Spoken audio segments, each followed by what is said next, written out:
Hola Futurers, ¿cómo están? Bienvenidas, bienvenidos, bienvenides, welcome everybody to La Futura Channel, que es nuestro nuevo, bueno, ya no tan nuevo, poco a poco vamos a ir cogiendo tiempito en este canal, de este espacio de comunicación transmedia para la transformación social. ¿Y por qué nos llamamos La Futura, Pabli? Pues porque en este momento de tanto ruido, de tanta fatiga en las redes, incluso de tanta ansiedad, de fake news, de la ultraderecha ahí metiendo mierda, pues necesitábamos volver a tener una señal clara frente al ruido. Y La Futura es una forma de ver el futuro en femenino. Así que aquí estamos. Yo soy Jay González. Yo soy Pablo Ramos. Y hoy estamos streameando, chucheando y estas cosas modernas desde este que es nuestro programa de noticias del mediodía, que hoy es en castellano, pero als dimecres també el fem en català de 12 a 14. Hoy en concreto a la 1 de la tarde tenemos un programa, una entrevista especial con Moja Greu, que es un activista antirracista, periodista, que nos viene a hablar de muchas cosas transversalmente, como que hablaremos también en las noticias de hoy. Así que quédense conectados. Sí, y también el resto de la semana tenemos el miércoles doble sesión de stream con La Futura News en catalán, como ha dicho Jess, y La Hora Petarda a las 7 con Miriam Solá y H, que traen de invitado a Puto Chino Maricón. Es que estamos con invitades muy top en La Futura desde nuestros inicios, así que no se lo pueden perder. Y si tienen alguna duda de la programación, quieren profundizar sobre los contenidos, quieren ir un poco más allá de los temas que vamos tocando en La Futura Channel, porque a veces no podemos meterlo todo aquí, les recomendamos, por una parte, visitar nuestra web, lafuturachannel.net. Ahí tenemos cantidad de artículos que van, como decía, un poco más allá de los temas que vamos tocando ahí, más información sobre el proyecto para que nos conozcan y también que nos sigan en todas las redes sociales. Aquí tenemos de todo. Todas, literalmente todas. Venga, que es que yo me lo tengo que mirar porque tal. Twitch, of course, TikTok, Telegram, Spotify, YouTube, Facebook, Instagram, Twitter, Discord, Tinder, no, ya es que siempre hago la misma broma de cuñada, ¿sabes? Pero es que lo del Tinder es lo único que nos falta. Y el Discord ya es como ya no sé qué es. Ya yo tampoco, pero nos vamos a modernizar. Y el Discord ya, y inmediatamente no es que luego no lo uses, que no lo conozco. Así es. Y también aprovechamos para saludar a la gente del chat. Buenos días a las que estáis por ahí y obviamente ahí a fomentar la interacción porque este programa lo hacemos entre todas. Y venga, después de dicho todo esto, vamos allá. Vale, empezamos con 3 noticias.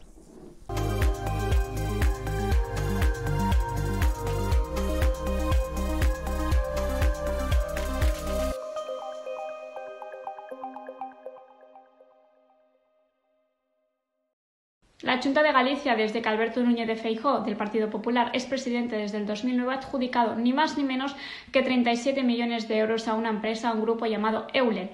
O, sorpresa, la presidenta actualmente de este grupo es la hermana menor de Feijóo. Hace falta recordar que cuando se desató esa batalla campal, después de que Pablo Casado investigara a Isabel Díaz Ayuso por una posible trama de corrupción, por adjudicar un contrato sin licitación pública a un amigo íntimo de la familia, demostrando que podría ser un caso claro de corrupción, que por cierto la Fiscalía está investigando, Feijóo se mostró abiertamente a favor de Isabel Díaz Ayuso y de hecho Feijóo posiblemente será el que se postulará para sustituir a Pablo Casado. Isabel Díaz Ayuso, una de las cosas que dijo es que evidentemente si tenía que hacer una licitación pública la haría a favor de un familiar o de un amigo del familiar si éste lo puede hacer, porque la familia es el bien más preciado de seguramente todos los del Partido Popular por encima de la corrupción. ¿Ahora es casualidad lo de Feijóo o no? Bueno, pues para sorpresa de nadie, otro caso más dentro del Partido Popular. Yo creo que al final no es una cuestión de Feijóo, no es una cuestión de Ayuso, no es una cuestión de Aguirre, no es una cuestión de Cifuentes, no es una cuestión de personas concretas, como siempre el Partido Popular quiere hacer, sino que es una cuestión de ADN de la derecha en este país, ¿no? Es una cuestión del ADN de lo neoliberal, en el que no se establecen límites a ellos mismos, no tienen límites, no tienen ética, y se basan en la pregunta del, bueno, si puedo, ¿por qué no? ¿No? Si puedo hacer esto, si puedo hacer este temaneje, si puedo hacer este pitufeo, pues ¿por qué no lo voy a hacer? ¿Qué límite voy a imponerme ahí, ¿no? Porque hay cosas que no están bien y esto que ha hecho Feijóo o lo que ha hecho Ayuso o lo que han hecho muchos otros simplemente no están bien, sencillamente no están bien. Porque es esta lógica que está en su ADN de basar su propio bienestar en el privilegio, es decir, basar el bienestar de Feijóo y de los suyos en expropiar lo público, ¿no? y en vaciar las arcas de lo público para su bien propio. Entonces, bueno, es que es una cuestión de ADN de la derecha en este país, sin más. De ADN de la derecha yo también aprovecharía, porque últimamente también en Cataluña se ha tenido como este discurso de presentarnos como la antítesis de lo que pasa en Madrid, ¿no? Para lo bueno y para lo malo. Y en Cataluña no nos hemos escapado de esas prácticas tampoco, ¿no? Eulen, para quien no lo conozca, Eulen es una gran empresa que gestiona sobre todo recursos a la dependencia. Estamos hablando de residencias, de residencias para personas mayores, de residencias para personas con discapacidad, diversidad funcional, en estado de dependencia en general. Entonces, ¿cuán frívolo es que este tipo de empresas, que además aprovecho para recordar que durante la pandemia hubo una impunidad brutal en términos de las muertes que hubo en las residencias, y a día de hoy no se ha investigado, ni Cataluña lo ha investigado, ni la Fiscalía, ni en Madrid se ha investigado, y la Fiscalía General del Estado ha hecho un recurso Andalucía, Madrid y Castilla para que se investigue esto en más profundidad. Y esto es un tema que es súper importante, porque no podemos ser tan naif de pensar que las residencias van por un lado, los políticos van por otro. Entonces vemos aquí el círculo. Cómo una clase política determinada beneficia a unas empresas que lo único que están buscando es beneficio económico con dinero público a costa de una gestión absolutamente nefasta que tiene que ver con las personas más vulnerabilizadas de la sociedad. O sea, esto ya es una crisis de valores como sociedad que yo creo que en las calles no hemos denunciado de manera más contundente. Así que, nada, no estamos sorprendidas de que esto te dé, pero no podemos normalizar definitivamente que se utilicen recursos públicos, y más en los sectores de la dependencia, en los sectores de las personas mayores, para el beneficio simplemente de unos pocos. Y toda esta conexión que hay de la política y de la derecha en particular con este tipo de empresas, hay que seguirla denunciando. Así que nada, o sea, un poco más de lo mismo, pero es que no puede ser más de lo mismo. No podemos normalizar esto. No, y yo creo además con Feijóo pasa una cosa que yo creo que es el moderado de tapadillo un poco, ¿no? O sea, no tardó ni 3 segundos en aliarse con Ayuso, que ya sabemos todos quién es y ya sabemos de qué pie cojea y ya sabemos cuáles son sus objetivos, que es gobernar con la ultraderecha, imitando a la ultraderecha, y Feijóo no tardó ni 3 segundos en aliarse con ella para poder acaparar el poder en el Partido Popular. Y al final es como, bueno, pues dime con quién te alías y te diré quién eres. Feijóo al final, yo creo que no va a plantear nada distinto a lo que, en un sentido de alianzas políticas con Vox, de lo que ya estaba planteando Pablo Casado o lo que estaba planteando Ayuso, ¿no? Solo que igual lo va a disfrazar bajo esa patina de supuesto moderado que yo no me acabo de creer, creo. Sí, la verdad es que, bueno, y estaba pensando también cómo esa práctica está como tan normalizada en la derecha, en el Partido Popular en concreto, ahora que estamos hablando de esta gente, cómo es utilizada por los mismos suyos para sacarse los trapos sucios y hacer guerras internas desde el partido. Es que es como, bueno, como ya sabemos que aquí todo el mundo tiene su guardado, entonces vamos a sacarle los trapitos sucios a quien sea cuando me convenga para hacer una guerra interna en el partido. O sea, esto ya es como, bueno. Así que nada, seguimos denunciando este tipo de prácticas y esperemos que, bueno, a ver si se va a investigar, o sea, esto como, bueno, tenemos la noticia para ver qué pasa con esto también las próximas semanas, porque a veces es como las noticias y sin más. Sí, no, pero está claro que a partir de ahí habrá que seguir tirando el hilo. Pues seguimos tirando de otro hilo y vamos con nuestra segunda noticia del día, dentro vídeo.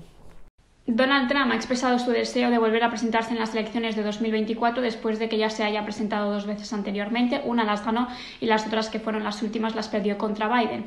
En esa proclama o ese deseo en el que decía que se volvería a presentar, no ha perdido la oportunidad de precisamente hacer las proclamas de extrema derecha que ya estamos muy acostumbradas desgraciadamente a escuchar en nuestro país. Por ejemplo, lo primero que ha prometido es terminar el muro que separa a Estados Unidos de México en tan solo 3 semanas, para terminar con este problema migratorio que hace que, bueno, pues pues que la migración quite los trabajos a los de Estados Unidos, etcétera. O también otras cosas ha sido volver a repetir que las elecciones que perdió estaban coaccionadas, que estaban amañadas y que se robaron votos que venían hacia él porque él es el legítimo ganador, demostrando que parece que el auge de la extrema derecha no se cansa ni de hacer el ridículo ni de sobre todo quedarse sin apoyos, porque hace falta recordar que Donald Trump cada vez está perdiendo más apoyos después de ver que sus únicas políticas eran antifeministas, xenófobas, racistas y sobre todo que iban en contra de los derechos humanos. Veremos qué pasa.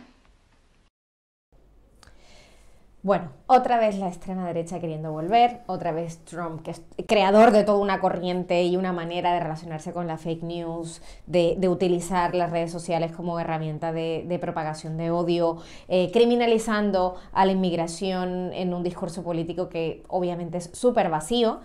Queremos decirle a Trump, bebé, que ya no te queremos, que ya nadie te quiere. Que después de un Black Lives Matter que tiene una visión totalmente transversal de lo que son las vidas negras, pero también las vidas marrones, las vidas migrantes, las vidas chicanas, las vidas latinas, las vidas no blancas en general, nadie se come ese discurso. Bueno, hay gente que sí se lo come, pero en todo caso, por eso también estamos aquí desde La Futura, para desmontar también todo ese tipo de discursos. Dos, un movimiento feminista cada vez más empoderado, cada vez con más altavoces, cada vez con más fuerza en las calles, tampoco va a permitir que tú, aunque quieras volver, vengas. O sea, para que tú vuelvas tienes que tener toda una masa crítica de gente que te vota. Y si las mujeres, que cada vez somos más, el feminismo va llegando a más mujeres, si movimientos como el Black Lives Matter, en su sentido más antirracista de la palabra, ya no te compran el discurso. Cuando tú dependes además de los votos latinos, de los votos inmigrantes, de los votos no blancos, o sea, ya está, bebé, acaba, o sea, retírate dignamente y vete para tu casa o para tus propiedades, que además tienes un montón de escándalos por ahí pendientes entre lo del Capitolio, entre tus empresas. Ya está, let it go, amigo, date cuenta. Y yo creo que este es el paso natural del personaje, ¿no? En plan, como de resurgir de sus cenizas, de no intentar abandonar, o sea, de no abandonar ese asalto al poder permanente que, bueno, ya lo hizo instigando a la masa a invadir el Capitolio. Como resurgir de sus cenizas y con esta épica de él contra el poder, contra las élites, como si el señor Trump no fuera la élite encarnada pura y dura, ¿no? Entonces sí creo que es el salto, es el paso lógico de este personaje y que, bueno, que no deja de ser un personaje infame. ¿Y qué es eso? Bueno, pues es otro personaje más que no tiene ética, que no tiene límites, que no asume que hay cosas que están bien y cosas que están mal. Y entonces, bueno, mientras no haya límites a eso, pues él no se los va a autoimponer. Mira, justamente en el chat nos hablan, nos dicen, es asqueroso, no me quiero imaginar cómo hubiese sido la situación con la guerra de Ucrania si hubiese estado Trump en el poder. Bueno, de hecho, ha estado haciendo unas declaraciones estos días también vanagloriándose de cómo la política exterior de Estados Unidos y cómo Rusia no invadió ningún país mientras él gobernaba. O sea, bueno, totalmente delirios. O sea, como si fuera muchísimo mejor, bueno, criticando también la retirada de Afganistán y un montón de afirmaciones absolutamente absurdas y delusional, no me sale la palabra de otra forma. Y eso, y como sigue con este discurso que le funcionó hace, no sé, hace 5 o 6 años, pero que tenemos toda la esperanza de que no le vuelva a funcionar porque ya la gente ya no se come el cuento. Aprovecho para hacer una recomendación de una serie que vi el otro día que se llama Immigration Nation. Es una serie que básicamente, bueno, empieza justo antes de que Trump se montara en el poder y se mete dentro, digamos, de los cuerpos policiales de ICE en concreto, ¿no? Que es el órgano que básicamente se encarga iba a decir exportar, pero no, de alguna forma expulsar a la gente de Estados Unidos. Todo aquel escándalo de los niños en las aulas, de las niñas siendo separadas de sus padres y de sus madres al entrar a Estados Unidos, todo ese escándalo que seguramente les suena, es adresado, bueno, tengo la mezcla lingüística. Digamos que Immigration Nation lo que hace es eso, ¿no? De qué pasaba la era pre-Trump dentro de los cuerpos de policía, cómo el discurso de Trump de alguna forma hizo que muchos y muchas agentes policiales que ya tenían unos pensamientos bastante racistas expresamente lo dicen en las cámaras y dicen, pues ahora sí nos van a dejar hacer su trabajo, que básicamente sacar sacar a todo el mundo, bueno, sin ningún tipo de compasión, ¿no? Separar a padres de sus madres y cómo de alguna forma se vanagloriaban de poder estar haciendo América great again, ¿no? Que era lo que decía Trump. Así que esa recomendación de Immigration Nation la dejo por ahí. A mí me costó muchísimo acabarla de ver. Bueno, de hecho creo que me faltan 2 capítulos todavía porque emocionalmente es muy heavy ver además de una forma como súper digna, mostrando a las personas que estaban siendo separadas de sus hijos, todo el trauma, ¿no? Colectivo e individual que eso de alguna forma supuso y seguirá suponiendo. Así que bueno, esa recomendación también va allí. Genial, puntada queda. A ver, aquí... Ay, mira, había una pregunta para ti que bueno, que no sé si tiene... ¿Esta? No, la de arriba, que si quiere responder. Bueno, hace una estamos pregunta, hablando Retroidmanía, que hace una pregunta de cómo poder iniciarse la deconstrucción masculina. Pues no sé decir, pero leyendo a compañeras y compañeros que hacen un montón de trabajo en la red, yo te recomendaría que no sé, por ejemplo, Pícara es una fantástica revista online que escribe gente interesantísima. Pero vamos, así, no sé. Vale. Y luego teníamos... ¿Estaríamos todos muertos? Sí, ahí está, ¿no? Porque la derecha dice que Trump es un pacifista, que con él no hubo guerras. Yo creo que cierto no es. Lo que pasa es que yo creo que hay un tema siempre como de una doble vara de medir. Hay guerras que son muy mediáticas, guerras que no se entera nadie, pero bueno, el Yemen está ahí, sigue siendo un drama humanitario muy heavy. La situación del pueblo palestino sigue siendo de exterminio total y el principal instigador es Israel y quien apoya principalmente a Israel es Estados Unidos. Quiero decir que, bueno, hay siempre este problema también de que es mediático, que no, que se cuenta que no y bueno, ahora pues Ucrania la tenemos en agenda, pero eso no quiere decir que no haya habido otros conflictos y en los que Estados Unidos o Francia, que son de los 2 países en que más conflictos armados están metidos, hayan estado impulsando o directamente implicados, ¿no? Sí, totalmente de acuerdo con esa reflexión, ¿no? De hecho, había muchos medios y muchas personas hablando estos días de cómo estamos hablando de Ucrania, pero de alguna forma, o sea, que no se trata de qué conflictos son más importantes que otros, ni de jerarquizar al final el drama que significa las guerras en un sentido amplio, pero sí que hay un montón de conflictos donde Estados Unidos y la Unión Europea han tenido un papel súper clave, pero de alguna forma como que no se visibilizan, perdón. Entonces, algo que vamos a repetir como muchísimo y que de hecho vamos a dar paso a la próxima noticia, tiene que ver con la importancia de consultar como fuentes de información. Pero en todo caso, vamos con la tercera noticia del día y vamos comentando sobre esto. Bruselas activa la norma de acogida ilimitada de refugiados que provengan de la guerra de Rusia e Ucrania a nuestras costas, a nuestras tierras, así como a toda la Unión Europea. Creo que esto es un gesto que se puede celebrar porque estamos viendo cómo cada vez la Unión Europea pasa de dejar de ser lo que venía a ser la inhumanidad en persona, sino cada vez, bueno, dar más respuestas humanitarias de diálogo y de cooperación ante estas crisis y hasta estas guerras y conflictos militares. Sin embargo, creo que eso también tiene una parte de denuncia y que debería ser de consenso común denunciarlo. Lo que no puede ser es que durante muchos años la Unión Europea haya dicho que no podía acoger a los refugiados que provenían, por ejemplo, de otras guerras que también suceden en otros continentes, como puede ser en África, constantemente, que hayan dicho que no los podían acoger, que los hayan tenido retenidos muchos de ellos en el mar, otros los hayan devuelto de forma caliente, cosa que vulnera el derecho internacional, y otras que, sin embargo, se les haya cerrado la entrada a una vida digna y a la protección de sus derechos humanos, pero cuando son refugiados europeos sí que abrimos las puertas, demostrando que también en las guerras se nota el racismo y la xenofobia que tenemos.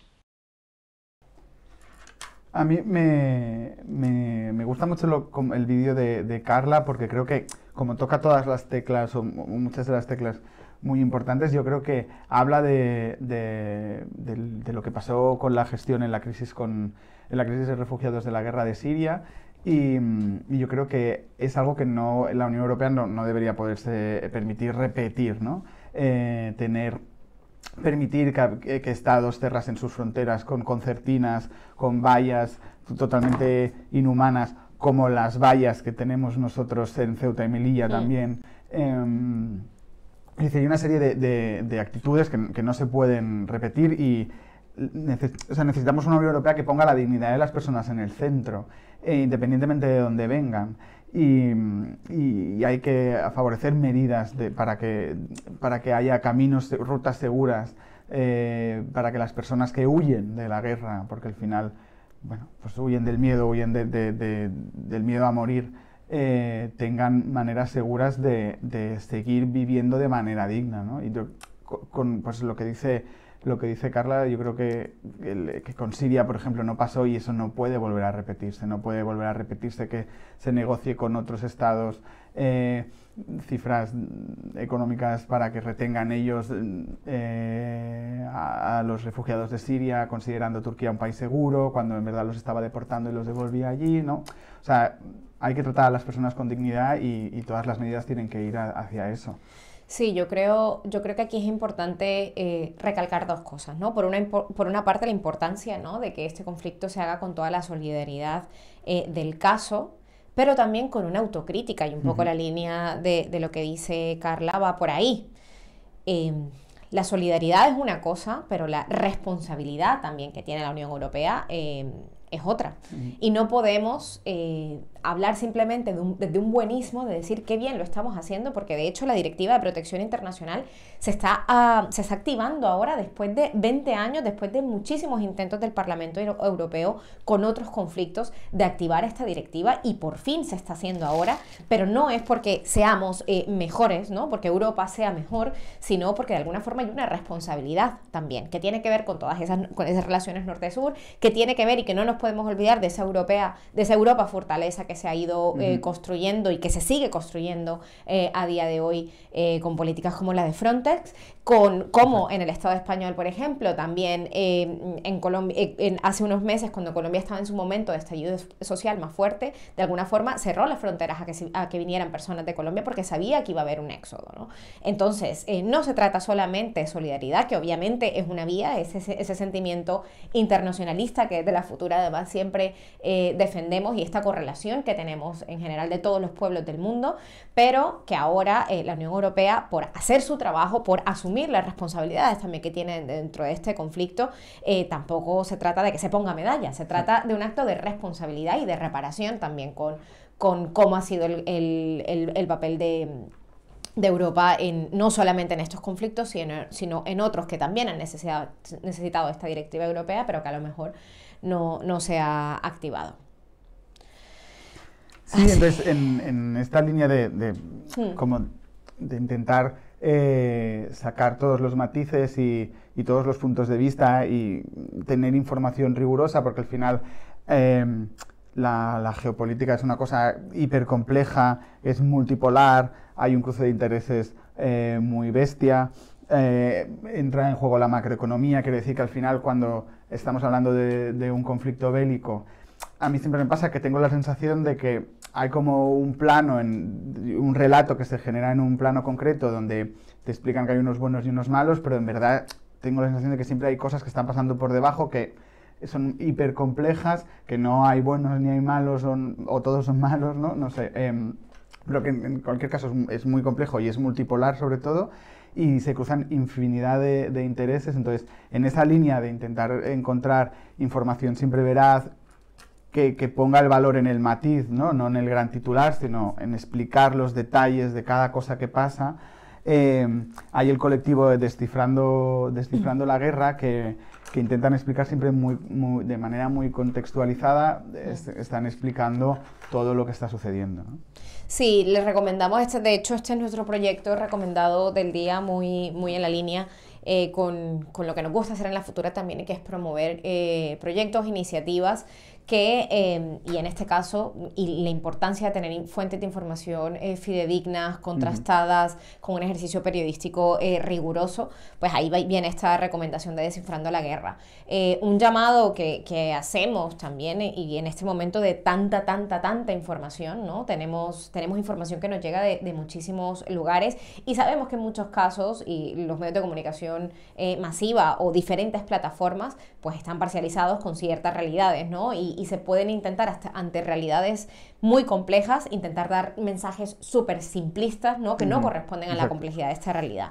Entonces, por eso es importante que busquemos fuentes de información fidedignas, críticas, complejas, que se tomen el tiempo también para explicar las cosas. De hecho, el otro día en Descifrando la Guerra tuvieron una exposición, una emisión, perdón, de casi 12 horas en Twitch, precisamente por lo complejo, ¿no? que es esto y por la actualización de información que llega de manera constante. Así que de verdad que les animamos a ser como muy críticas con cómo nos informamos. Esto no se puede frivolizar, no se pueden hacer como grandes y bueno, y también tenemos las redes sociales, que además que todo el mundo está como súper legitimado para opinar, y en este caso, bueno, también se trata de democratizar las opiniones, pero son temas delicados y con una complejidad tan grande que requieren definitivamente que nos informemos bien. Así que Descifrando la Guerra es nuestra recomendación de hoy. ¿Qué nos dicen desde el chat? Bueno, un tema de Ha expulsado a Rusia de Eurovisión por sus crímenes de guerra, pero ahí sigue Israel. No nos olvidemos de la apartheid israelí. Bueno, un poco lo que decíamos, lo que decíamos antes. Y ahorita, y seguiremos el comentario con Moja. Hay como muchísimos frentes que se activan, ¿no? Tenemos este titular de explota el drama humanitario en la frontera entre Ucrania y Polonia. Son imágenes que hemos estado viendo muchísimo durante los últimos días, ¿no? Los hombres no pueden salir del país porque están llamados a filas para luchar contra los rusos. Polonia se vuelca con los refugiados y les da cobijo.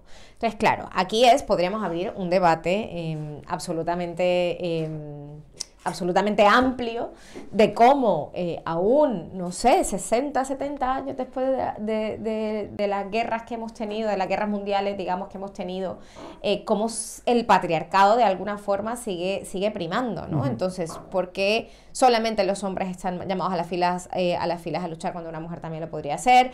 Hemos visto el caso también de algunos estudiantes de diferentes países africanos, ecuatorianos. Bueno, lo digo por la información que hemos estado viendo estos días también, de cómo no se está dejando salir a los hombres. Entonces aquí, claro, se cruzan temas de racismo con temas de patriarcado, etcétera, y de hecho nos gustaría hablar en nuestra próxima invitación de Reaccionando, y con el Moja Greu también hablar de este tema, pero es un tema súper complejo. ¿Tú cómo lo ves, Pablo?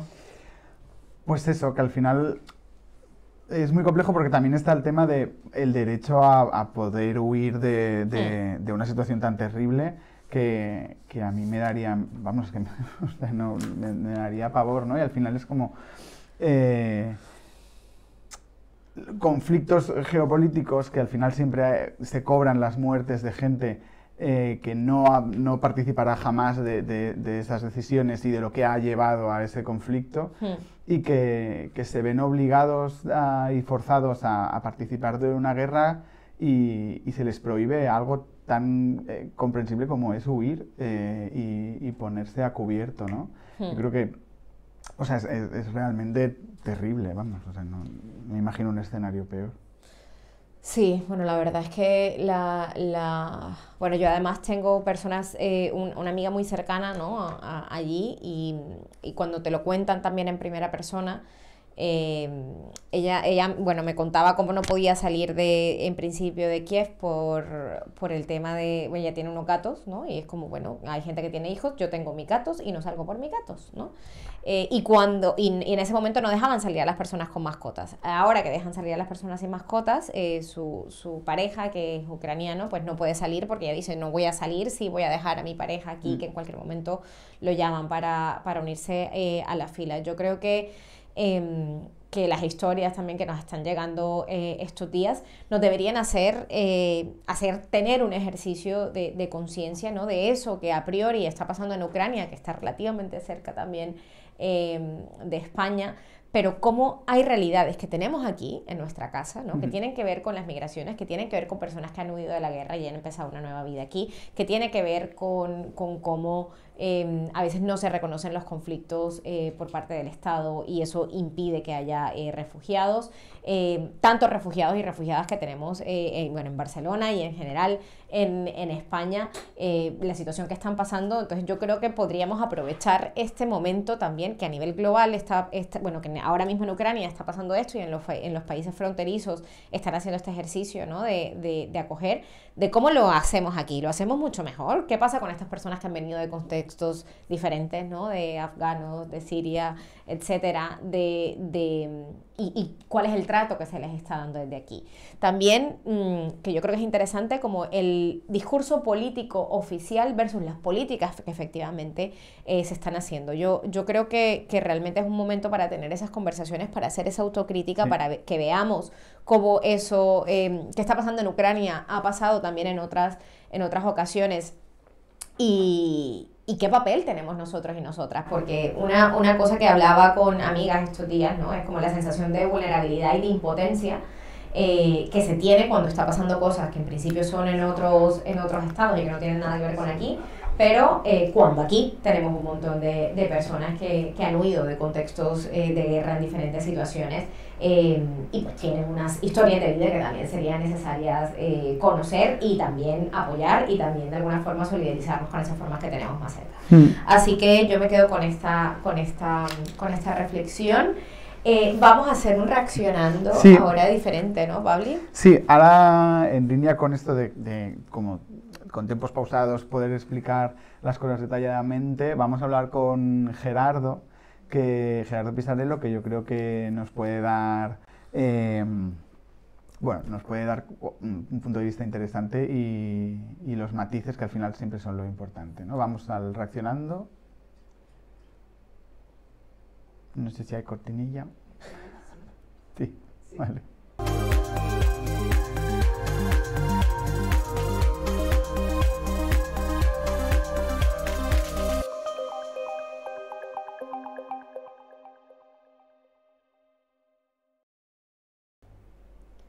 Hola Gerardo, hola. ¿Cómo estás? ¿Qué tal? Buenos días, ¿Qué tal? mil ¿Cómo gracias están? por Muy buenos días. acompañarnos. Hemos reiterado 80 veces y seguramente va a salir otra vez, ¿no? La importancia de buscar fuentes confiables, de que estamos hablando de una situación muy compleja, de que se hacen afirmaciones a la ligera, y por eso también un poco la invitación a hablarte, bueno, que nos vengas a hacer un poco de contexto. Así, a nivel de titulares, ¿cómo ves la situación tú en general, ¿no? Este contexto en el que se está produciendo esta invasión, claves a tener en cuenta para entender la situación y bueno, lo que quieras contarnos un poco al respecto. Bueno, la verdad es que ahora, claro, lo veo con enorme angustia, ¿no? Y con preocupación por el desastre que significa, ¿no? Lo que ha significado esta agresión, ver ahora pues miles de personas refugiadas, personas además que son ucranianas, pero muchas de ellas también son rusófonas, ¿no? Porque Ucrania es un país enormemente diverso, un país que se está partiendo, y con la sensación de que esto podría haberse evitado, ¿no? Desde luego hay un comportamiento por parte del gobierno ruso, por parte de Putin, que es absolutamente inaceptable, ¿no? Que es el producto también de una cosa que apareció en su discurso del 21 de febrero, que es un discurso tremendo, ¿no? En el que Putin habla desde una especie de nacionalismo panruso, en el que viene a decir que Ucrania no tiene derecho prácticamente a existir y que la existencia de Ucrania es un producto de un delirio de los comunistas, de los bolcheviques durante la Revolución Rusa, ¿no? Es una especie de mezcla de discurso nacionalista y anticomunista para justificar este ataque, y los resultados son tremendos, ¿no? Y al mismo tiempo, una cosa que uno no puede ocultar es la sensación de que, aunque Putin es claramente culpable de lo que está pasando, hay más responsables detrás. Porque sin 30 años de política arrogante y prepotente por parte de las potencias occidentales, con Estados Unidos a la cabeza, seguramente esto se podría haber evitado también, ¿no? Porque en un escenario tan complejo, ¿qué posibles salidas le ves tú al conflicto? Bueno, yo ahora mismo, hoy que teóricamente hay una reunión, ¿no?, en la frontera de Bielorrusia, me parece que lo más importante es digamos, que callen las armas de una vez y que se llegue a un acuerdo, ¿no? A un acuerdo que permita la retirada urgente de las tropas rusas, y que a cambio de eso, bueno, pueda avanzarse en el sentido de lo que se debía haber hecho hace mucho tiempo, que es establecer que la mejor manera de garantizar la soberanía y la integridad territorial de Ucrania es a través de su neutralidad, no pretender utilizarla como un arma arrojadiza, digamos, en manos de los bloques, y en la medida en que todavía se pueda, porque cada vez eso va a ser más difícil, establecer para Ucrania una forma de organización que sea lo más federal, lo más confederal, para permitir que toda esa pluralidad interna que hay entre zonas rusófonas, zonas menos rusófonas, etcétera, etcétera, que esa pluralidad pueda convivir. Si se avanza, digamos, en las matanzas, si se avanza en el conflicto, si se avanza en la guerra, si hay escalada militarista en cualquiera, digamos, de los diferentes bandos que están implicados aquí, la situación va a ser terrible, ¿no? Por lo tanto, lo que yo querría es que esto acabe, me parece que lo que deberíamos desear todas y todos, ¿no?, es que esto acabe cuanto antes, y que se permita, como dice Naciones Unidas, que se retire, digamos, las tropas rusas de allí, que cese la violencia, que cese la agresión, y que pueda haber un acuerdo razonable que no utilice a Ucrania como una especie de botín en manos de los diferentes intereses imperiales que están en juego, que son el ruso, naturalmente, el gran ruso que plantea Putin, pero que también tiene que ver con lo que ha hecho Estados Unidos y la OTAN en los últimos 30 años, ¿no? Bueno, eso es lo que nos gustaría. Bueno, eso es como lo que tú crees que sería como el camino.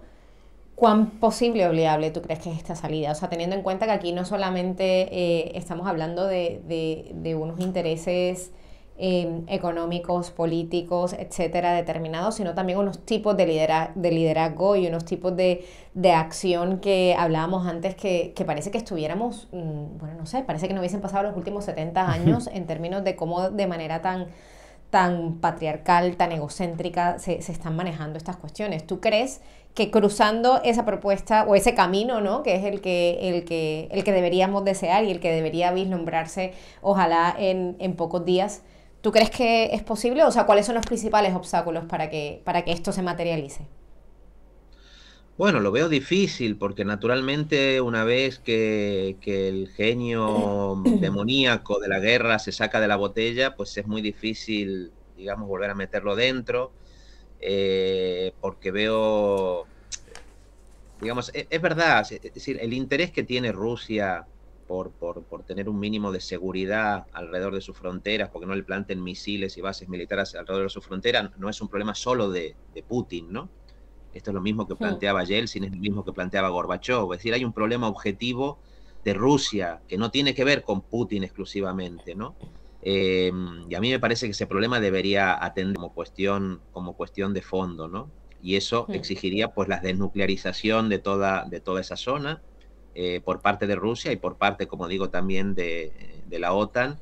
Lo que pasa es que hemos llegado a un punto donde lo propio que Putin, digamos, los pasos dados por Putin también dificultan mucho que eso se pueda producir, ¿no? Escucharlo hablar ayer de que pensaban activar el modo especial de combate para el arsenal nuclear. Claro, cuando alguien aquí invoca el arsenal nuclear, no es la primera vez que se hace. Esto ya pasó en un conflicto que hubo en un momento entre un caza norteamericano que tenía capacidad nuclear, no llevaba bombas nucleares, y uno ruso. Esto pasó hace algunos años, ya hubo este tipo de contactos peligrosísimos. Pero cuando eso comienza a estar en juego, bueno, ahí uno ve que hay un problema, ¿no? Por lo tanto, yo creo que todo hay que confiarlo en este momento a que efectivamente se pueda llegar a un acuerdo, porque una escalada militar y una prolongación de este conflicto armado en Ucrania durante meses, me parece que va a establecer una situación difícilmente reversible. ¿Cómo conseguir que la gente que ha convivido allí durante muchísimo tiempo, después de una guerra de estas características, puedan vivir juntos? ¿Cómo se resuelve eso, no? Esto podría durar décadas de heridas que no se van a poder sanar. Sí, voy yo.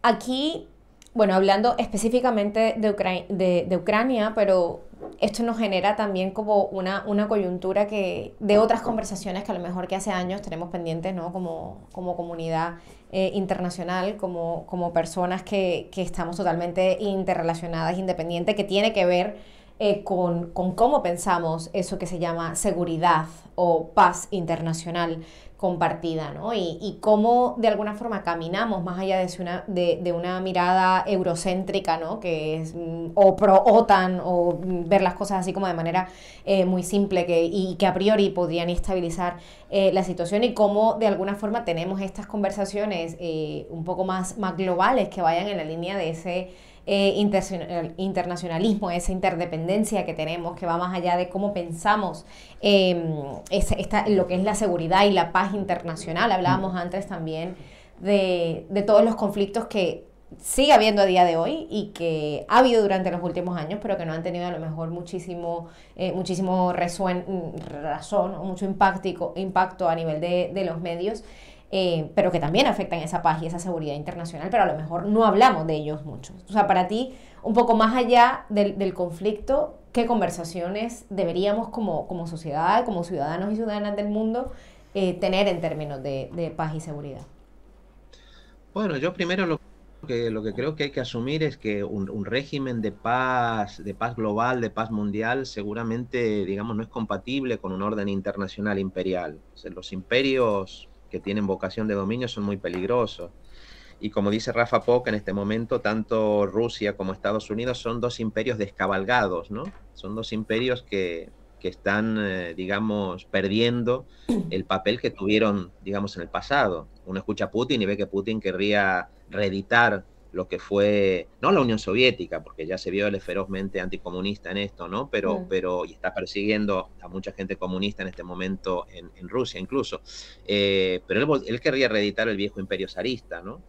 Y los Estados Unidos, por otro lado, pues no se resignan a ser una potencia que en un momento dado tenían una economía que pesaba en el Producto Interno Bruto Mundial de una manera, digamos, claramente hegemónica, y hoy no, porque hoy está China, porque Rusia también está ahí.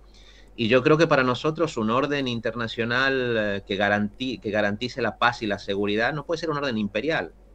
Y por eso hay que oponerse, digamos, a esas pretensiones imperiales, y sobre todo apoyar a la gente que está oponiéndose a eso, ¿no? Las movilizaciones que está habiendo ahora en defensa contra la guerra, por ejemplo, en Rusia, son heroicas, ¿no? Hay más de, creo que 1.800 personas detenidas. A la gente en Rusia no le está gustando esta guerra. Claro. Porque la gente en Rusia sabe que la guerra que se está haciendo en Ucrania no es contra el otro, ¿no? El otro incomprensible. Es contra gente que habla una lengua muy parecida al ruso, es contra gente que vive en lugares donde viven familias que también, digamos, tienen identidad, algunas, digamos, más ruso-orientales y otras más ucraniana-occidentales, digamos, pero hay la sensación de que esto es un absurdo, ¿no? Y de la misma manera, la gente que se ha movilizado durante todos estos años contra la guerra, por ejemplo, contra las guerras realizadas por la OTAN en Estados Unidos. Es decir, yo creo que necesitamos un orden internacional más cooperativo, no imperial. Es el único que puede salvarnos, digamos, de una gran catástrofe, y eso no lo van a conseguir solamente las dirigencias políticas. Eso solo se va a conseguir si hay movimientos sociales, globales, contra la escalada militar, contra el partido de los intereses, digamos, el negocio de la guerra y en el negocio de la energía, que es otro tema, porque obviamente estas guerras tienen un trasfondo energético muy importante, y solo esos movimientos me parece que están en condiciones de conseguir eso, y por lo tanto tenemos que defender esos movimientos de manera transnacional en cada país contra todas las guerras que se están produciendo y que llevan, como digo, al crecimiento de estos intereses armamentísticos, que son los principales beneficiados de todo esto. Pues muchas gracias, Gerardo, porque ha sido como súper estimulante, yo creo, y muy interesante. Y en línea con lo que comentabas, ahora compartiremos un vídeo de Galeano que hace una reflexión muy interesante en eso, ¿no? De que cómo los guardianes de la paz mundial, quiénes son y qué intereses tienen, ¿no? Muchas gracias. Un abrazo y seguimos aquí. Bueno, pues muchísimas gracias. Un abrazo muy fuerte. Gracias, Gerardo. Vamos a darle paso a este vídeo que decía y nos quedamos así con esas reflexiones de Gerardo en términos de cómo podemos hacer cuestiones desde aquí, ¿no? Cómo podemos apoyar esos movimientos que desde todas partes del mundo y también, especialmente también en Rusia, y visibilizar que el pueblo ruso, gran parte del pueblo ruso, no está de acuerdo con esta guerra. Así que, bueno, eso es una forma concreta también de cómo, de alguna forma, desde esta solidaridad internacional y de los pueblos podemos hacer y contribuir a nuestro granito de arena. Así que a ver si entramos con este vídeo de Eduardo Galeano, que precisamente nos habla de este tema. Que tienen derecho de veto en las Naciones Unidas resultan ser también los 5 principales productores de armas. Uno se pregunta, ¿hasta cuándo? ¿Hasta cuándo la paz del mundo estará en manos de los que hacen el negocio de la guerra? ¿Hasta cuándo seguiremos creyendo que hemos nacido para el exterminio mutuo y que el exterminio mutuo es nuestro destino? ¿Hasta cuándo? Bueno, algo que es como tan básico y que lo dice de manera como tan clara Eduardo Galeano, ¿no? Este sentimiento que aparentemente nos hace creer que somos enemigos, enemigas las unas de las otras, simplemente por hablar una lengua diferente, por haber nacido en un país diferente, por tener un color de piel diferente, porque los recursos económicos y el control de los recursos económicos parece que de alguna forma está por encima de la vida de las personas, y cómo eso al final es lo que acaba creando la guerra y toda una industria armamentística casualmente creada y sostenida por las potencias, ¿no? más fuertes del mundo, ¿no? Y cómo es de absurdo que la paz dependa de aquellos que trafican y se benefician de la guerra. Creo que es importante que hagamos estas reflexiones también en términos generales, ¿no? En este caso estamos hablando de Ucrania, pero podemos seguir hablando de otros contextos políticos en los cuales se ha tenido esta responsabilidad, países en los cuales para los cuales la guerra es un negocio y de alguna forma puede generar una crisis de valores, ¿no? o de cuestionarte la misma condición humana, ¿no? ¿Por qué matarnos entre nosotros puede ser un negocio? ¿Por qué los recursos económicos valen más que las vidas? Así que vamos a intentar sacar de esto, no sé si decirlo mejor, pero por lo menos, sacar cosas que teníamos pendientes de hablar como sociedad, como comunidad, como colectivo, como ciudadanos, como ciudadanas, como personas pertenecientes a un mundo totalmente interdependiente e interconectado, para ver qué podemos hacer desde aquí, para ver también cómo a quién votamos determina también qué tipo de valores también hay a la hora de tomar este tipo de decisiones, ¿no? ¿Qué podemos hacer como pueblos? Así que nada, en medio de estos momentos de consternación, donde hay muchas emociones, donde es el tema del momento, intentemos enfocarnos en aquellos aspectos que definitivamente podemos entomar como ciudadanos, como ciudadanas, como gente que habitamos este mundo, para preguntarnos algunas cosas y también saber que las personas que elegimos como nuestros dirigentes defienden unos valores u otros. Así que nada, yo infinitamente admiradora de Galeano por siempre jamás, que nos gusta muchísimo por aquí, y a ver si seguimos reaccionando, ¿no? con otro tema, ¿no, Pabli? Bueno, con lo que decías como ligándolo, de qué representantes escogemos y qué posicionamientos defienden y dónde se sitúan y contra quién van, cogemos este tuit de Ole para hablar de una cosa que pasó en el Congreso hace unos días. Íbamos con el de Bananín, pero vale, voy con este. Vale. Que lo recuerde. ¿Sabe por qué también? Porque, y lo hemos buscado, el día que Macarena Olona dijo en el hemiciclo que la violencia no tiene género, 8.541 mujeres llamaron al 016. 8.000, ¿eh? 8.000. No son 2. No es una anomalía, no es una excepción, no es un caso aislado, es el patriarcado. Es que sufrimos violencia. es que sufrimos violencia, es que nadie quiere que sea así. Y usted ridiculiza esto porque piensa que somos unas tristes, unas pobrecitas. No es así. Si yo lo que estoy deseando es ser libre y feliz. Yo lo que quiero es que mi vida sea feliz. Las mujeres que hemos sufrido la violencia, lo que queremos es que nuestras vidas sean felices. Queremos olvidarnos de la existencia de la violencia. Lo que pasa es que no es tan sencillo, porque detrás de eso hay quien sigue teniendo intereses políticos en que la violencia siga existiendo. Bueno, efectivamente, a veces lo que hace también la extrema derecha es que conversaciones que hemos tenido hace años, que de alguna forma ya se han tenido, que la violencia contra las mujeres ya es una cuestión reconocida, no solamente a nivel social, sino también a nivel institucional, es como tener que volver a justificar la existencia de esa violencia, ¿no? Tener que volver a justificar que efectivamente hay feminicidios, que existen un montón de violencias que nos atraviesan a las mujeres y tener que volver a señalar que eso existe, también es una forma de violencia, ¿no? Es una forma de violencia patriarcal. Así que realmente significa, o sea, genera como un...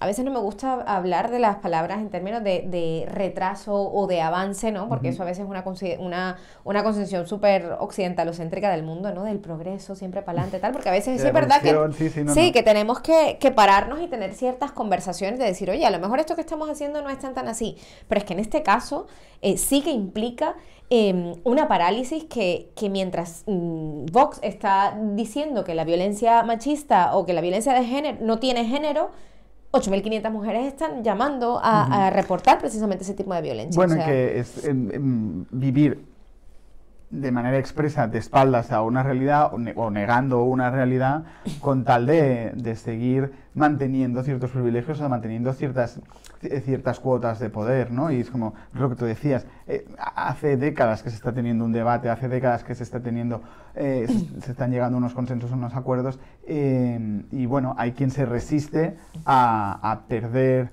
o a renunciar a esos a determinados privilegios, a determinadas cuotas de poder, y con tal de ello es capaz de negar la realidad una y mil veces, ¿no? Entonces, bueno, hay un tema de eso, de defender privilegios a cualquier costa, incluso pues a costa de 8.541 mujeres que se les niega su situación y se les niega que lo que digan sea cierto, ¿no? Y aquí también una de las reflexiones que hace me parece súper potente, porque cuando a mujeres feministas, ¿no? A personas del colectivo LGTBI, a personas activamente antirracistas o defensoras de la diversidad cultural, religiosa, etcétera, tal, cuando hacemos estas denuncias, ¿no? De las violencias que se ejercen sobre nuestros cuerpos, sobre nuestras vidas, de alguna forma se nos quiere poner en una posición de victimismo, ¿no? De decir, ay, ¿cómo te regocijas de hablar de esa violencia que supuestamente se ejerce sobre ti? Y no, es al contrario, es producto de esas violencias que se han vivido, sean racistas, LGTBI-fóbicas, machistas, islamófobas, etcétera. Precisamente con toda esa dignidad y esa resiliencia salimos a denunciarlas, pero porque queremos ser felices, libres y estar tranquilas de alguna forma con nuestras identidades, y que haya un Estado, que haya una sociedad que reconozca esas violencias y que repare definitivamente esas violencias. Entonces no es una posición de victimismo, sino es una posición de dignidad, de resistencia, de lucha y del deseo profundamente de ser felices y estar tranquilas. Así que eso también es importante. Había un video que queríamos poner antes, ¿no? El video de la Nain sobre mujeres y guerra, también para que veamos cómo esto nos sigue afectando, como la guerra no es un espacio vacío ni de racismo, ni de machismo, ni de otros, ni de otras violencias que también se siguen ejerciendo sobre nosotras. Así que dentro vídeo. Hay mucha gente cabreada con esto. ¿Dónde están las feministas? Porque siempre es un buen momento para culparnos de todo. A ver una cosa. Que sean los hombres los encargados de ir a la guerra es una cuestión de estructura patriarcal. Roles y estereotipos de género que los ven como más fuertes, más capaces para esa tarea. Las mujeres tenemos la función de cuidar. ¿Que el feminismo no habla de esto? Pero es que además leer como privilegio que a las mujeres se les permita migrar cuando van a hacerlo cuidando es de conocer bastante poco la realidad de las personas refugiadas y la explotación y precariedad en la que van a vivir. Eso por no contar que solo las personas con recursos van a poder irse. Yo lamento destrozaros vuestro discurso, pero las guerras se inscriben sobre los cuerpos de las mujeres. por su condición de desplazadas y porque durante los conflictos bélicos se incrementa la violencia sexual contra niñas y mujeres e incluso se usa como táctica de guerra. No es cuestión de quién va al frente. Son guerras por intereses de los poderosos y las víctimas las ponen las de abajo. Muy rotundo y muy claro, ¿no?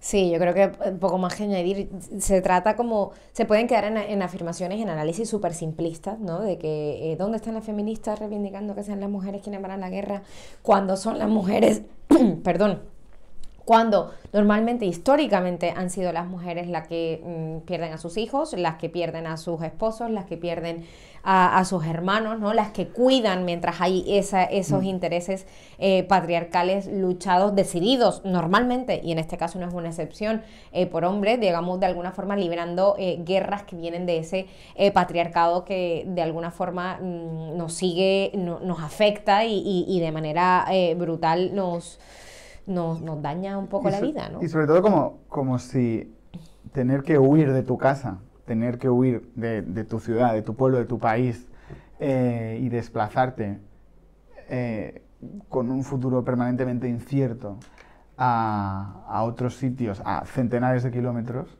de donde has crecido o donde quieres construir tu vida, como si eso fuera una nimiedad, ¿no? Es como... es que eso también es un drama y eso también es una violencia que reciben las mujeres y que se ven forzadas a ello, porque es que, o sea, que al final es eso, es que no van al frente. Bueno, claro, pero a ver, y la situación a cambio de eso...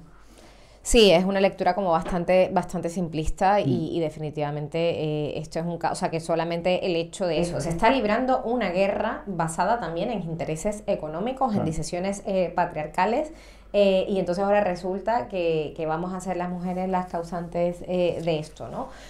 Y entonces es como vemos y se refuerza lo que venimos diciendo también desde el inicio del programa, como a pesar que haya un contexto explícito de guerra que invisibiliza otras guerras y otros conflictos que sigue habiendo a día de hoy en todo el mundo, ¿no? Y cómo de alguna forma no nos salvamos del patriarcado en este caso, no nos salvamos de lógicas racistas que están teniendo un efecto muy claro también en todo lo que está pasando con las fronteras y quién está legitimado para ir o no a la guerra, y de esto vamos a hablar con nuestro próximo invitado.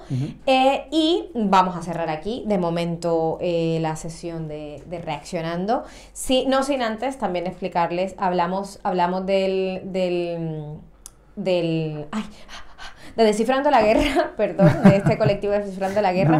Teníamos otro proyecto que presentarles hoy, pero que ahorita lo va a presentar Moja también, así que yo creo que no nos adelantamos y vamos con Moja directamente. Cerramos Reaccionando y vamos a charlar tranquilamente con Moja Guereu.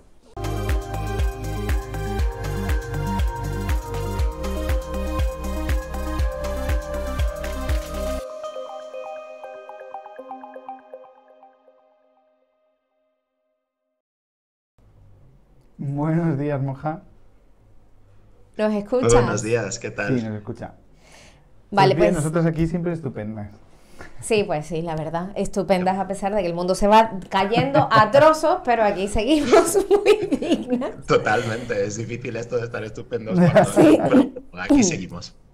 Sí. Aquí seguimos. Moja, bueno, primero hago una presentación y luego te seguimos dando la bienvenida. Moja Guereu es periodista, actualmente trabajando en el diario.es, colabora con diferentes medios como Carne Cruda, ha sido presidente de So Racismo, es activista antirracista y pro derechos de las personas racializadas, forma parte de Espacio Afro, que de hecho era uno de los proyectos que queríamos enseñarles antes, pero de eso hablaremos luego. Nacido en Huesca, gambiano madrileño, es autor de su primer libro, ¿Qué hace un negro como tú en un sitio como este? Que por cierto va por su tercera edición. Ahora nos cuentas, Moja, ¿qué tal esto? Moja hace un valioso trabajo de pedagogía, activación antirracista en sus charlas, espacios, formaciones, con una relación activa con las organizaciones de base y grandes entidades.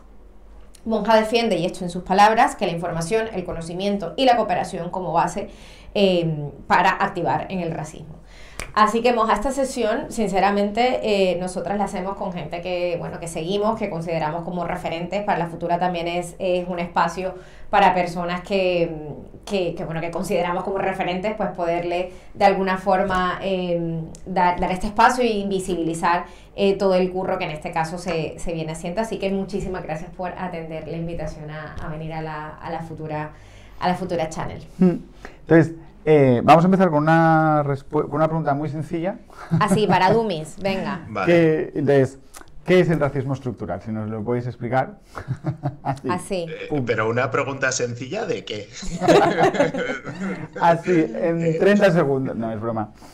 Pero bueno, eso, ¿no? A ver, sí, yo creo que, o sea, básicamente tenemos que entender el racismo como un sistema de poder en todos los niveles, económico, político, social, cultural, en el cual, por un lado, existe un supremacismo blanco y por otro lado existe la discriminación hacia las personas racializadas. Esto hace que, bueno, que lo vivamos en todos los aspectos de nuestra vida, que vaya desde el lenguaje a la educación, pasando por el acceso a la vivienda, pasando por las relaciones de amistad, de amor, en las redes sociales. En todos esos espacios podemos encontrar el racismo. Por eso decimos que es algo estructural, porque ordena, porque atraviesa todos los aspectos de la vida, tanto de quienes sufrimos la discriminación como de quienes están en el otro apartado, ¿no? En el apartado del supremacismo. Yo creo que con eso vale. Con eso vale más que vale. Te vamos a preguntar por el racismo institucional, pero, voy a enlazar dos preguntas, ¿no? Porque el racismo, hablemos del racismo en la política institucional, en este caso, sabiendo que obviamente la política no es eso la política es todo eso que influye en nuestras vidas y que no pasa necesariamente por un partido político y por una institución, pero en este caso sí vamos a centrarnos sobre el racismo en la política. Parece que el racismo en la política haya llegado con Vox, lo cual no es así. Entonces... Ojalá. Ojalá, pero partiendo de hecho de que Vox no ha traído el racismo a la política institucional, pero sí que supone, sí que genera como un punto de quiebre específico. ¿Qué supone Vox para España para el racismo en España? Bueno, yo creo que simplemente han apretado esa tecla que ya existía, que es la del racismo en la sociedad española. Lo único que la han transformado, han apretado esa tecla para tratar de rentabilizar ese racismo que ya existía en votos, en apoyo mediático, en apoyo político. Por eso insisto mucho, ¿no? Cada vez que, sobre todo cuando pasó aquel mítico incidente del cartel de Vox en el que ponía a los menores migrantes y a una abuela la pensión y lo que se lleva un menor, yo creo que, y vimos, ¿no?, la reacción en la izquierda, ¿no?, especialmente la izquierda que está en el gobierno, diciendo, bueno, esto es intolerable, etcétera, etcétera, un delito de odio, bla, bla, bla, bla, bla, cuando en realidad la solución allí tenía que ser mejorar las condiciones de vida de los menores migrantes, ¿no? Esa es la solución más antirracista, ¿no? La parte de decidir, ¿no?, y hacer ese debate público, pues bueno, pues para la gente que estamos a ello, pues ya nos podemos dedicar, ¿no? Pero la institución allí lo que tiene que hacer es legislar y mejorar las condiciones de vida. Para mí, y por terminar la respuesta, lo peor de la aparición de la extrema derecha es que nos hace centrarnos en iniciativas, debates, nos hace dedicar una energía a cuestiones a las que no tendríamos que estar dedicando, no tendríamos que estar ahora mismo pensando en cómo construimos una sociedad antirracista, pero nos quedamos anclados en debates sobre cómo hacer frente a debates de racismo que tendríamos que ir pasando, ¿no?, para empezar a pensar en cómo los solucionamos y cómo mejoramos la vida de las personas racializadas y migrantes. Yo creo que aquí justo hablamos de eso antes, ¿no? Cómo de alguna forma tener que hacer la contra o tener que justificar que las violencias patriarcales existen, justificar que el racismo existe, ¿no? Que era una cuestión que, hombre, que ya se supone que en una página que se había pasado, es como, venga, echemos para atrás, aunque también hablamos de lo problemático que es hablar en estos términos de retraso y progreso, ¿no? Como súper occidentalocéntrico todo, sí. Pero sí que es verdad que energéticamente, ¿no?, los movimientos puede haber ese desgaste de decir, oye, ya deberíamos estar en otro lugar, pero yo creo que también por la contra, o sea, como puede encontrarle algo positivo, y también en particular en el movimiento antirracista, que yo creo que llevamos una agenda como a unos tiempos diferentes, porque como sociedad el feminismo está como mucho más institucionalizado, aceptado en las conversaciones del bar y en las instituciones, pero el racismo ya sabemos que cuesta y no te estoy descubriendo nada, o sea, en la historia de tu vida. Pero la cuestión es que de alguna forma sí nos está dando la oportunidad de levantar conversaciones que no se han tenido hace años en España, y es decir, vale, entra Vox, pues hablemos de esto, no solamente en términos de decir que el racismo existe, sino que vayamos un poco más allá, hablemos de nuestro pasado esclavista, hablemos de memoria histórica, hablemos de qué pasa con las personas migradas, racializadas, etcétera, en nuestro país. Entonces, como por encontrarle un poco o sea, no te estoy contradiciendo, sino es como que sí es verdad que nos genera como desgaste en unos espacios, pero nos da la oportunidad de tener otras conversaciones que a nivel social antes era como, no, el racismo no existe. Y es como que, sí, bebé, sí existe, entonces vamos a hablar, siéntate y hablamos un ratico, ¿sabes? Esto me recuerda a una conversación que tenía el otro día, en la que hablábamos, ¿no?, del documental, película Mediterráneo, ¿no?, sobre Open Arms y todos los temas de rescate y todo esto, ¿no? Y yo, pues, tenía críticas, ¿no?, a la forma de comunicar, me refiero específicamente a la forma de comunicar en la que se utiliza el sufrimiento de cuerpos negros para poder activar, llamar la atención. Yo creo que cuento este ejemplo porque creo que tenemos que ser capaces de buscar formas de activar en el antirracismo sin tener que esperar a que ocurran desgracias, ¿no? O a tener que ver imágenes muy dolorosas, a tener que aparezca un partido de extrema derecha que hable de la migración y en términos criminalizadores. Como que, por un lado, sí, y obviamente tenemos el contexto y tenemos que aprovechar esa oportunidad para poder colar mensajes antirracistas, pero al mismo tiempo tenemos que ser capaces de armar la suficiente fuerza institucional, mediática, política, económica, para poder hablar de esto en términos que nos interesen y que no estén asociados a unos marcos que al final nos reducen, ¿no? Que es al papel de víctimas. Sí, totalmente, totalmente. ¿Vamos aquí? Sí, estamos, o sea, como estamos freestyling. Sí. Tenemos unas preguntillas así. No es cantada. Pero bueno, no, queríamos hablar, por ejemplo, del tema del racismo policial, que nos hablaras un poco, porque sabemos que tienes una particular cruzada con el tema de las redadas racistas y con las paradas racistas. Que nos expliques un poco esta situación. Sí, bueno, antes de nada, por hacer un inciso, que yo empecé a seguir La Futura por Instagram hace ya, no sé, un par de meses o todo esto, y me gustaba mucho como todo el diseño, la estética, o sea, por decir eso. Así que a las personas que hayan hecho como eso, enhorabuena.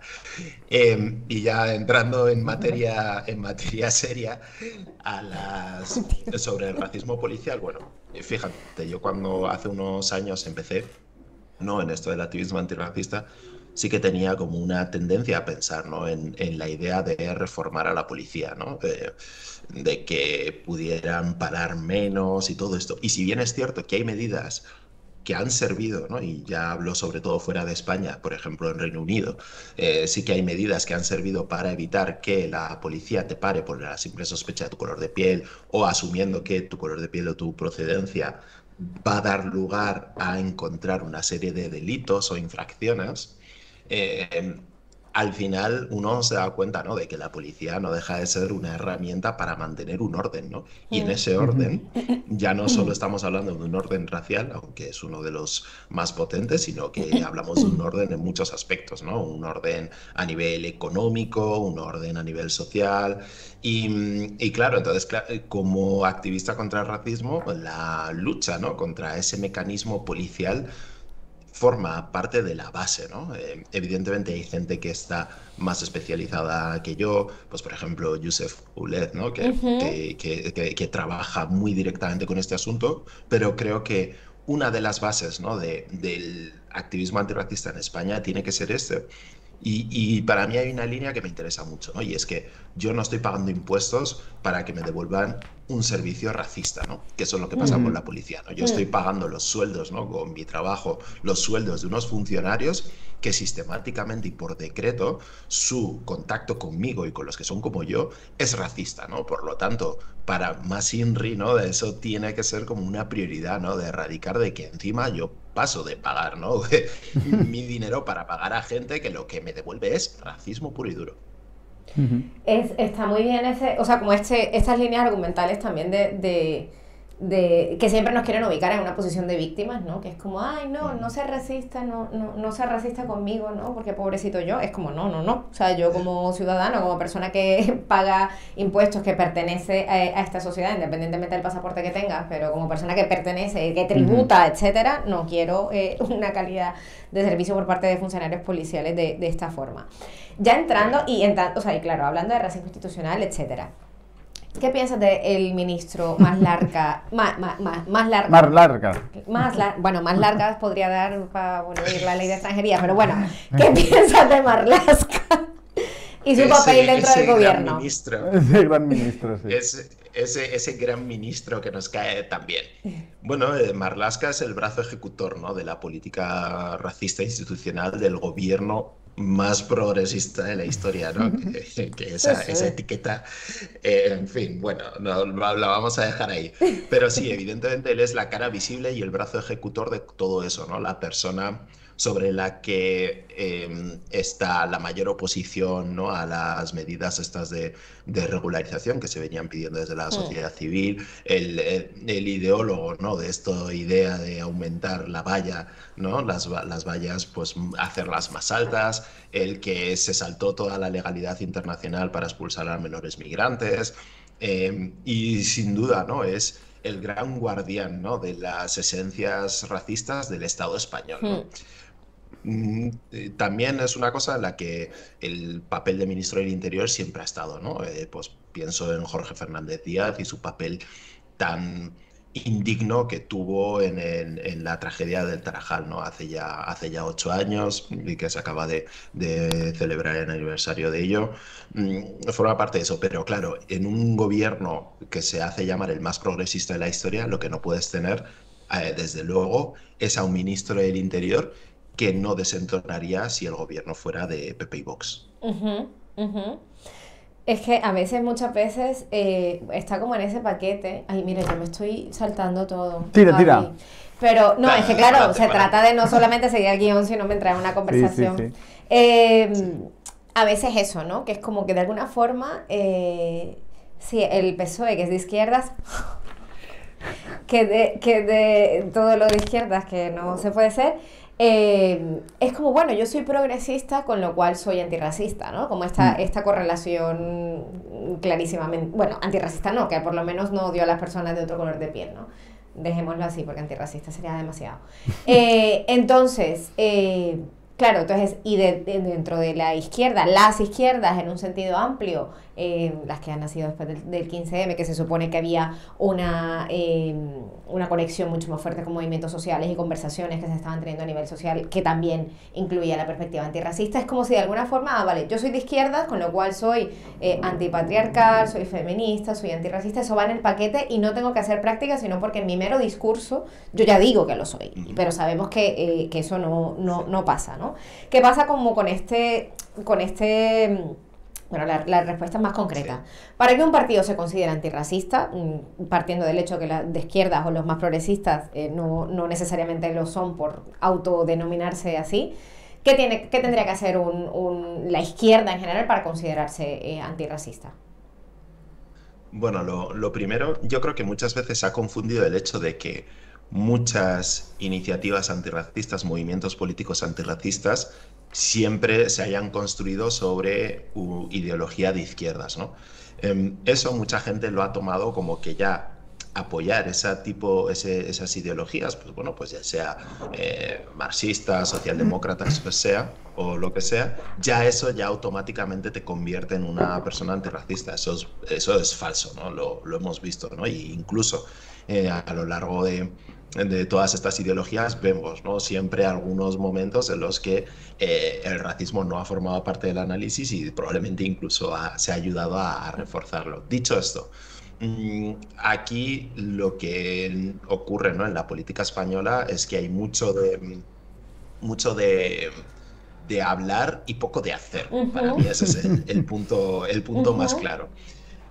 Hemos tenido, ¿no?, a nivel de gobierno nacional etapas de gobiernos socialistas en los cuales no solo no se han desmantelado los mecanismos del racismo institucional, sino que muchas veces se han reforzado, ¿no? Y aunque si bien es cierto que en momentos puntuales se han tomado medidas que podríamos decir que son antirracistas o que han servido para mejorar la vida de las personas migrantes racializadas, pienso en regularizaciones anteriores, como la que se hizo en etapa de Zapatero, y así, al final los grandes puntos nunca se han tocado, ¿no? Porque además siempre el antirracismo siempre ha estado, primero, o no ha estado en la agenda de ningún gobierno progresista, por decirlo, y cuando está siempre es en último lugar, ¿no? Como puede ser en este momento.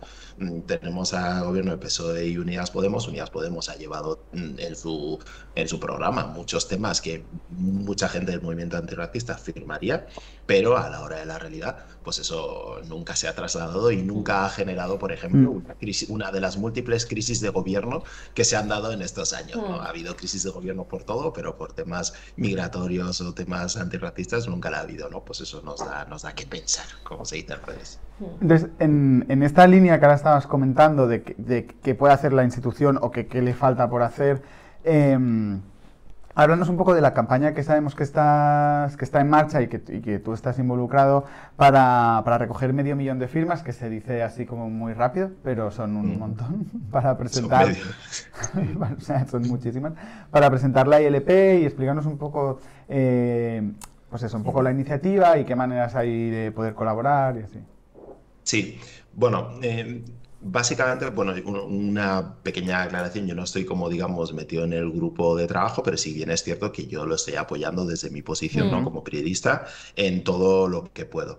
Dicho esto, yo creo que esto es muy potente, ¿no? El hecho de poner en agenda política social la necesidad de hacer una regularización de migrantes, no solo desde un punto de vista de los necesitamos para pagar las pensiones o para bla, bla, bla, ¿no? Como todo ese asunto, ¿no? Sino en toda la dimensión, ¿no? En la dimensión de los derechos, ¿no? Y de estar viviendo aquí con los mismos derechos que tendría cualquier otro ciudadano. Entonces, bueno, son 500.000 firmas, se dice, ¿no? Ese lema que se está diciendo, ¿no? 500.000 firmas para 500.000 personas en situación irregular. Pero yo creo, además escribí un artículo sobre esto, ¿no?, con varias razones. Y yo creo que en el momento en el que empecemos a entender de que tomar este tipo de medidas como una regularización no solo va a beneficiar a las personas migrantes, sino que va a beneficiar a la sociedad española en su conjunto, y no solo desde el punto de vista económico, sino desde el punto de vista de la convivencia, desde el punto de vista de los recursos y de lo que sea. Cuando empecemos a entender eso, creo que es cuando vamos a tener el apoyo. Yo soy optimista, personalmente. Pienso que sí se puede obtener, ¿no? Ha habido otras veces en las que sí que se ha conseguido. Creo que durante la pandemia mucha gente se sumó, ¿no?, a estas ideas, pero faltaba algo concreto, ¿no? Ahora tenemos algo concreto y yo soy muy optimista al respecto. Creo que hay mucha organización, mucha experiencia de todos estos años. Evidentemente van a haber críticas, van a haber tiranteces internas, pero creo que al final, como mínimo, va a hacer que la idea de que no pueda haber personas en el país que estén sin papeles, en situación irregular y que por lo tanto, al margen de los cauces del sistema, cauces económicos, educativos, de acceso al empleo, acceso a la vivienda, creo que por lo menos eso va a facilitar, ¿no?, que en un futuro el debate más amplio, ¿no?, de eliminar todos estos conceptos de fronteras y todo esto, pues esté más cerca.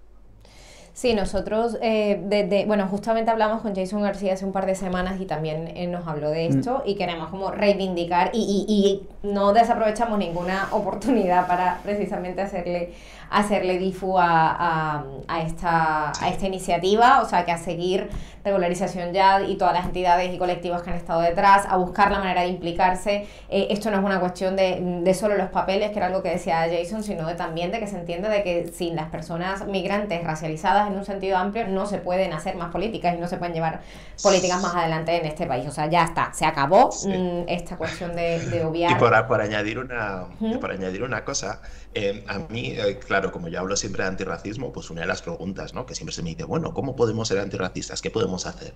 ¿No? Como cosas concretas, ¿no? Y muchas veces pues lo llevamos por la parte de, bueno, pues esto es lo que puedes leer, esto es lo que puedes ver, etcétera, pero esto ya es una acción antirracista colectiva, ¿no? Con la que tú puedes estar más o menos de acuerdo, puedes verle más o menos utilidad, pero es algo que sale de lo colectivo, que apunta a lo estructural y que va a beneficiar a un grupo de población que hablamos de más de 500 000 de personas, ¿no? Por lo tanto, si alguien se pregunta cómo ser antirracistas, pues levanta el culo, vete, busca un comité provincial o un local, un negocio que tenga los papeles para poder firmar, pon tu firma y ya está, ¿no? Que lo que a ti te va a costar 1 minuto, en un futuro puede ser la diferencia entre que una persona pueda ejercer sus derechos o no.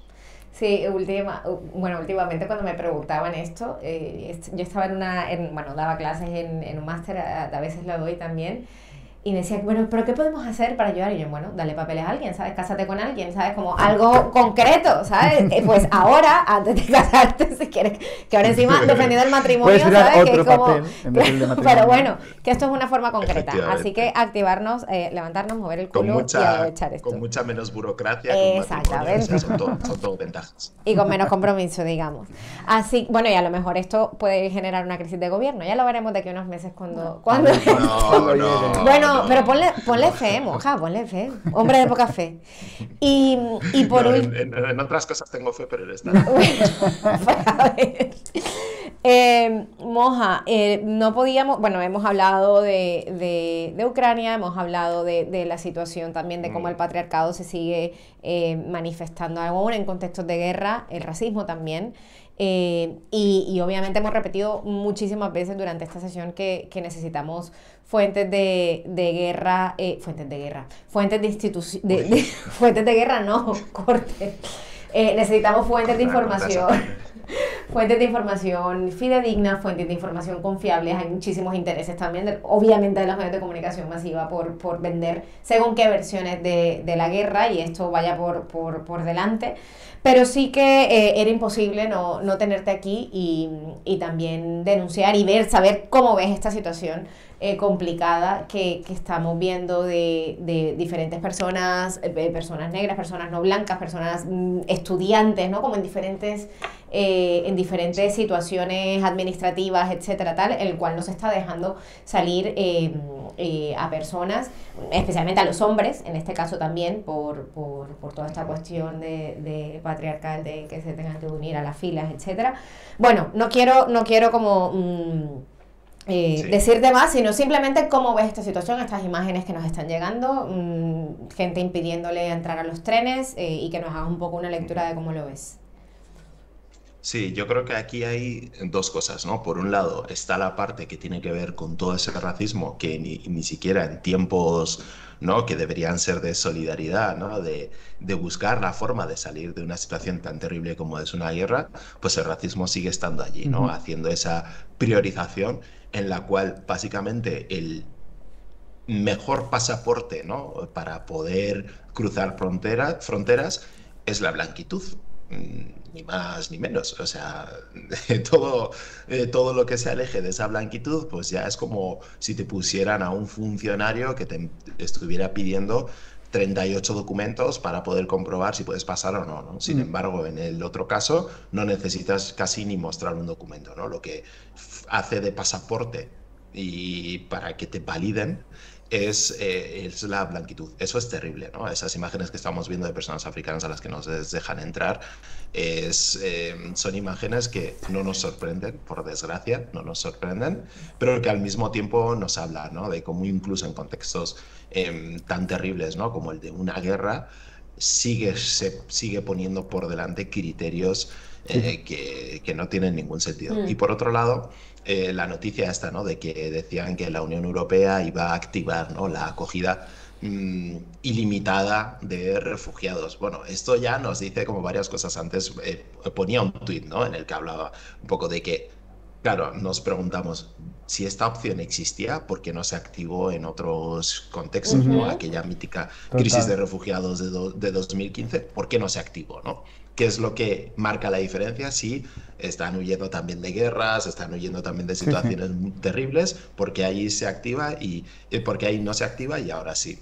Luego creo que habla mucho también de eso del efecto llamada, ¿no? Se está viendo que eso del efecto llamada es una patraña, ¿no? O sea, hay una situación terrible que es la que hace que la gente salga. La gente de Ucrania no estaba saliendo a este nivel, evidentemente, pero aunque sí en otros, pero no estaba saliendo de sus casas, no sé, porque en algún momento en Alemania se estuviera generando más empleo o lo que sea, sino porque hay una guerra que les obliga a salir, ¿no? Si no, probablemente muchos querrían quedarse en Ucrania, en sus casas, haciendo sus vidas, ¿no? Luego, por otro lado, esto del asilo, ¿no? Ya vemos ese mítico meme de Peter Griffin, el de padre de familia, ¿no? Que las pieles blancas, pues es como pa'lante, toma asilo. Las pieles negras, pues tú ya nos lo pensamos, ¿no?, para el asilo.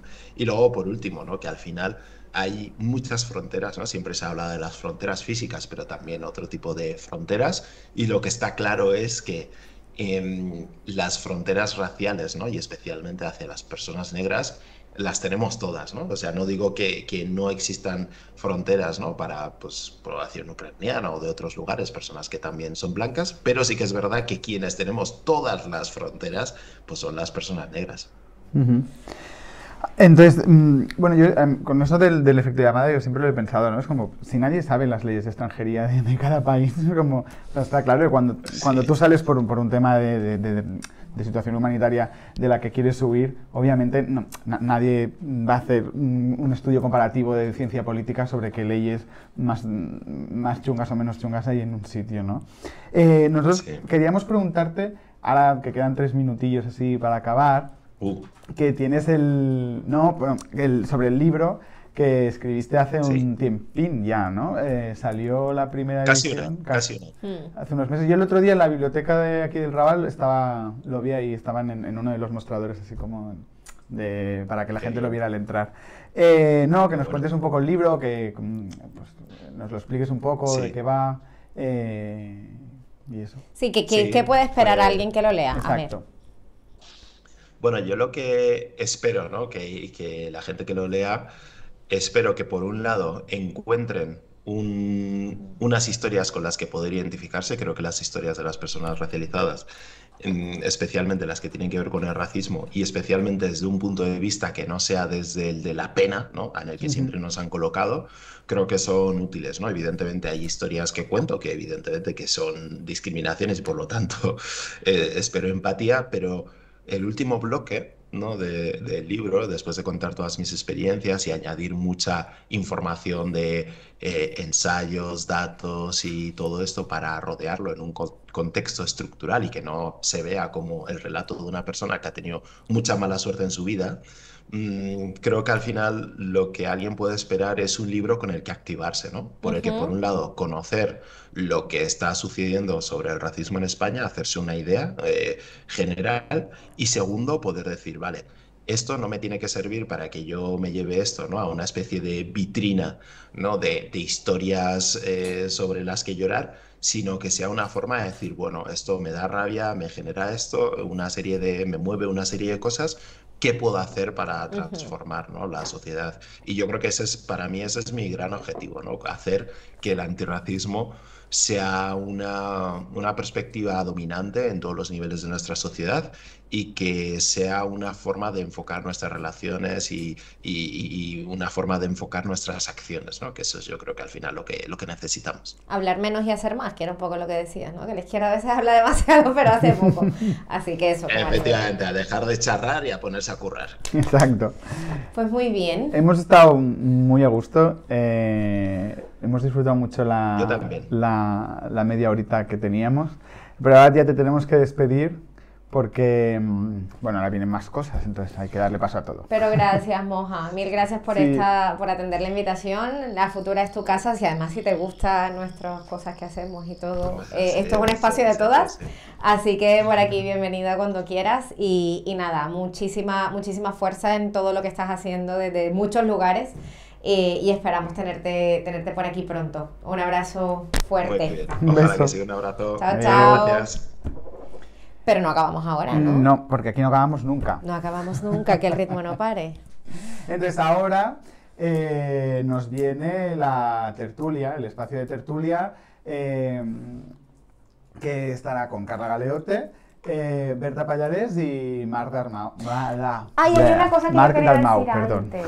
Perdona que te interrumpa. No, tranqui. Que hoy es el Día de Andalucía, 28 de febrero. Es verdad, el 28 de febrero. Yo soy medio... Bueno, yo no soy... O sea, soy andaluza por adopción y quería desear un feliz y reivindicativo Día de Andalucía, esa tierra tan bonita que me ha acogido también, esa tierra luchadora, la de Blas Infante, la resiliente.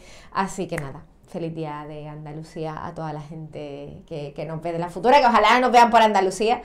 Y nada, muchas gracias a todas. Esperamos que que os haya gustado la emisión de hoy. Hemos estado llenas de complejidades, Ucrania, guerra, etcétera, pero vamos a agarrarnos a lo bueno. Vamos a agarrarnos a esas conversaciones que tenemos que tener como sociedad y que un contexto de guerra nos hacen tener, a ese pensamiento crítico y de hacernos 8000 preguntas que queremos promover desde la Futura. Y nada, gracias por acompañarnos hasta aquí. Lo dejamos con la tertulia y nada, un besito. Un beso. Adiós.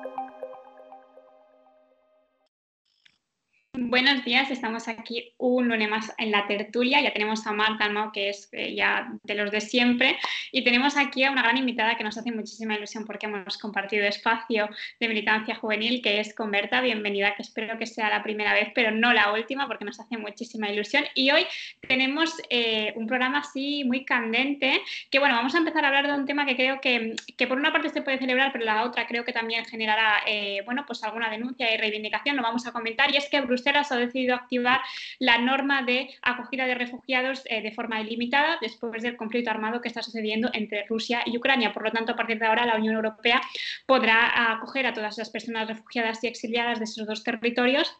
Y bueno, se ha abierto un fuerte debate, creo que es algo a celebrar, porque creo que la Unión Europea ya rozaba unos límites de inhumanidad bastante degradables, pero bueno, que es el primer paso para un diálogo y a una cooperación. Pero ha habido mucha denuncia por parte precisamente de militantes y de activistas antirracistas diciendo que casualmente ahora se puede hacer esta acogida de forma ilimitada a los refugiados que vengan de Rusia a Ucrania, pero todos esos refugiados que vienen de otros continentes, como puede ser África, que tienen una distinta religión, distinta procedencia, etcétera, no se les ha querido blindar pues esa segunda oportunidad, acoger, y muchos de ellos, bueno, pues se les han tirado al mar otra vez, se les han devuelto de forma caliente, vulnerando los derechos internacionales y básicamente, bueno, demostrando que tal vez no había una voluntad política y que hay refugiados de primera y de segunda. No sé qué pensáis, Berta, que es tu primer día, si quieres empezar. Para empezar, muchas gracias por darme esta oportunidad de participar.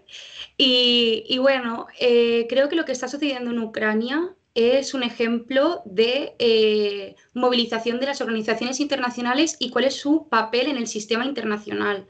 Esto se puede ver que esto va a cambiar mucho el paradigma de la concepción de guerra, de conflicto armado, y sobre todo la respuesta que las organizaciones internacionales pueden dar frente a un conflicto armado como lo que está sucediendo hoy en día. Además, frente a un país como es Rusia, con una capacidad militar, nuclear, de ejército brutal, y que las organizaciones internacionales están viendo que no saben cómo poder negociar, no hay mecanismos de diálogo, no hay mecanismos para poder proteger a la ciudadanía como tal, y por lo tanto se está exponiendo esta este fallido de lo que se tiene que considerar una organización internacional.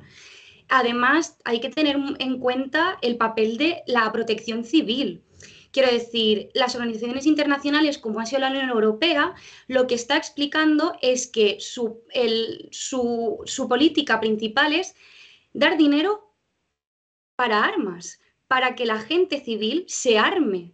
Eso no se puede considerar como una política o como un mecanismo de protección civil. Se está poniendo en cuestión la integridad de la gente del territorio. Y teniendo que ver, y hablando sobre el tema de los refugiados, esto se puede apreciar que hay una desigualdad mundial en el sistema internacional que se puede ejemplificar aquí. Y es que todos somos conscientes de las guerras del primer mundo y las guerras del tercer mundo y cómo se tratan a las personas que viven en ellos. Sí. Y la verdad que sí. Yo quería plantear el papel que tiene la Unión Europea un poco como... O sea, la Unión Europea tiene una política exterior bastante débil porque no hay ni una política exterior común. Implica que hay 27 países con su política exterior con matices, entonces es complicado. Pero lo que me planteo es cómo la Unión Europea no ha decidido tomar un papel de mediador en el conflicto. Quiero decir, simplemente ha tomado parte por Ucrania, cosa que se entiende, ¿no? Porque han sido invadidos al final por una gran potencia, pero el hecho de que no se haya ofrecido, por ejemplo, a mediar activamente en el conflicto, sino países que históricamente eran neutrales, como son Suiza y Suecia, que han dicho que van a enviar armamento, que eso es importante, ¿no? Porque es un cambio en paradigma en que Suiza esté enviando armas a Ucrania. Es una cosa que hay que tener en cuenta, porque es un país que es históricamente neutral, no está en la Unión Europea tampoco, y han tomado parte del conflicto. Y por parte de Rusia y Bielorrusia, que están negociando un poco, ¿no? Porque al final el encuentro que se está haciendo hoy mismo, no sé si era por la mañana, no creo que hayan vuelto, está siendo en la frontera con Bielorrusia. Al final, la Unión Europea, como un papel solo de acoger refugiados y no tener una política de intervención más allá de dar armas, eso es preocupante, ¿no? Porque va contra los valores de la Unión y un poco contra los valores fundamentales de la Unión Europea, que son los derechos humanos, ¿no? Porque al final el tema de Polonia, por ejemplo, me parece muy grave, ¿no? Que Polonia esté en su frontera, ¿no? Tienen 500 kilómetros de frontera con Ucrania, pero que no estén dejando entrar a personas por su color de piel, simplemente, porque si eres, lo que están diciendo los periodistas que están en la zona es que simplemente con ser rubio y blanco te están dejando pasar sin papeles, aunque los refugiados, aunque haya población negra con los papeles todos en reglas, no se les está dejando pasar. Eso es muy grave, ¿eh? No sé cómo estáis viendo la parte racista, ¿no? de algunos países de la Unión Europea. Sí, totalmente. Además, de lo que hablábamos, esta mañana he visto, miro aquí que tengo el móvil, he visto un tuit de Moja Gerejao que decía: bienvenida sea una medida que certifica, hablando de que Bruselas decide activar la norma de acogida de forma ilimitada, dice que esta opción no se activó en anteriores conflictos por voluntad política, que el efecto llamada nunca existió, que el asilo nunca se utilizó como una herramienta puramente humanitaria y que las fronteras más altas son las raciales. O sea, totalmente, lo he visto y he dicho, es que esto lo tengo que decir aquí porque demuestra no solamente que hay ciudadanía de primera y de segunda, que es como le explicaba Berta, ¿no? De esto del primer mundo y del tercer mundo, que parece que ahora existen las guerras, ¿no? Ahora existen las guerras cuando en África constantemente hay conflictos armados, hay conflictos y hay guerras que muchas veces se propulsan incluso desde esto que se llama el primer mundo, ¿no? Por el expolio y por enviar, Estados Unidos ha enviado una cantidad de militares a esas tierras para expoliarlas y para explotarlas, creando guerras que después no nos hacemos cargo cuando las hemos creado nosotros mismos, ¿no? Y que veamos, sinceramente no me puedo poner en la piel de una persona que tal vez ha sido refugiada, una persona que tiene un contacto más estrecho con esa religión o esa cultura, que esté viendo lo que está sucediendo, que esté viendo que no se les está apoyando o no se les ha dado salida por su color de piel o por su procedencia, cuando a otros por ser blancos, rubios o por ser europeos o lo que sea, sí se les está dando esa respuesta, aparte de forma muy consensuada, de forma unánimemente muy rápida por parte de los políticos de la Unión Europea. Cuando el Open Arms estuvo meses en las costas de Italia, que incluso está siendo juzgado por retención. Vamos a ver, se demuestra que aquí a la ciudadanía se la trata en función de su clase, en función de su procedencia y sobre todo que no es que no se pudiera coger a los refugiados y darles una salida legítima y ética, por ejemplo, de Siria, sino es que no se quería. Y eso me parece aún más grave de lo que creo que como sociedad estamos viendo. O sea, hemos dejado literalmente, y lo hago en plural porque creo que es algo como sociedad, hemos dejado morir a gente porque no nos ha dado la gana de darles una salida porque somos una sociedad racista. Y duele decirlo, pero es que es así, al menos esa es mi perspectiva. Sí, sí, totalmente. Y es que además las guerras siempre tienen de fondo un interés económico de las grandes potencias, eso que no se nos olvide, porque una guerra no es de un día para otro, una guerra son años y años y atrás que ha habido negociaciones, que ha habido dinero de por medio, que ha habido políticas y esto determina totalmente el futuro de un territorio. Y es lo que está sucediendo en Ucrania. El conflicto de Ucrania no viene desde hace un año, viene desde que se cayó el bloque soviético. Lo que pasa es que son asuntos que no se han tenido en cuenta nunca, hasta que hoy en día Rusia ha cuestionado el papel de Ucrania en el mundo y ha considerado que, oh, cuidado, tienen un recurso natural muy importante, que es el gas. Entonces, ¿qué es lo que mueve el mundo? El dinero y las políticas económicas. No se está dando una protección civil real, porque no es real. O sea, el movimiento de refugiados no es real, ya que, como comentaba Carla y Marc, las políticas que se están haciendo son a dedo, no es a la totalidad de la población de Ucrania, porque realmente no tienes por qué ser de Ucrania o ucraniés para tú poder acogerte a esa política como refugiado, porque tú vives la guerra independientemente del color que tengas. Tú estás allí viviendo, sea hace un año, sea hace 6 meses, y a ti se te cae una bomba al lado, igual que a la otra persona. Y es que realmente da rabia decirlo, pero es que en momentos de crisis es cuando se ve en dónde falla el sistema, cosa que tendríamos que encontrar otros mecanismos para darnos cuenta en qué fallamos y cuál sería la respuesta, no esperar a que venga la guerra para poder actuar. Y sobre todo, cuando se decide actuar es mediante armas, es que no estamos haciendo algo bien. Sí, yo recojo lo que dice Fran en el chat, que dice, bueno, y si a raíz de esta abertura, ¿no?, de aceptación de refugiados cambiase la ley de asilo político en la Unión Europea, ¿creéis que esto, qué opináis? O sea, a raíz de que, bueno, ahora yo creo que en Europa toda la población está de acuerdo, ¿no?, en acoger refugiados ucranianos, creo que no hay ningún espectro político que no esté de acuerdo con eso. ¿Creéis que eso puede cambiar? Yo lo veo complicado, pero bueno, nunca se sabe. ¿Qué opináis?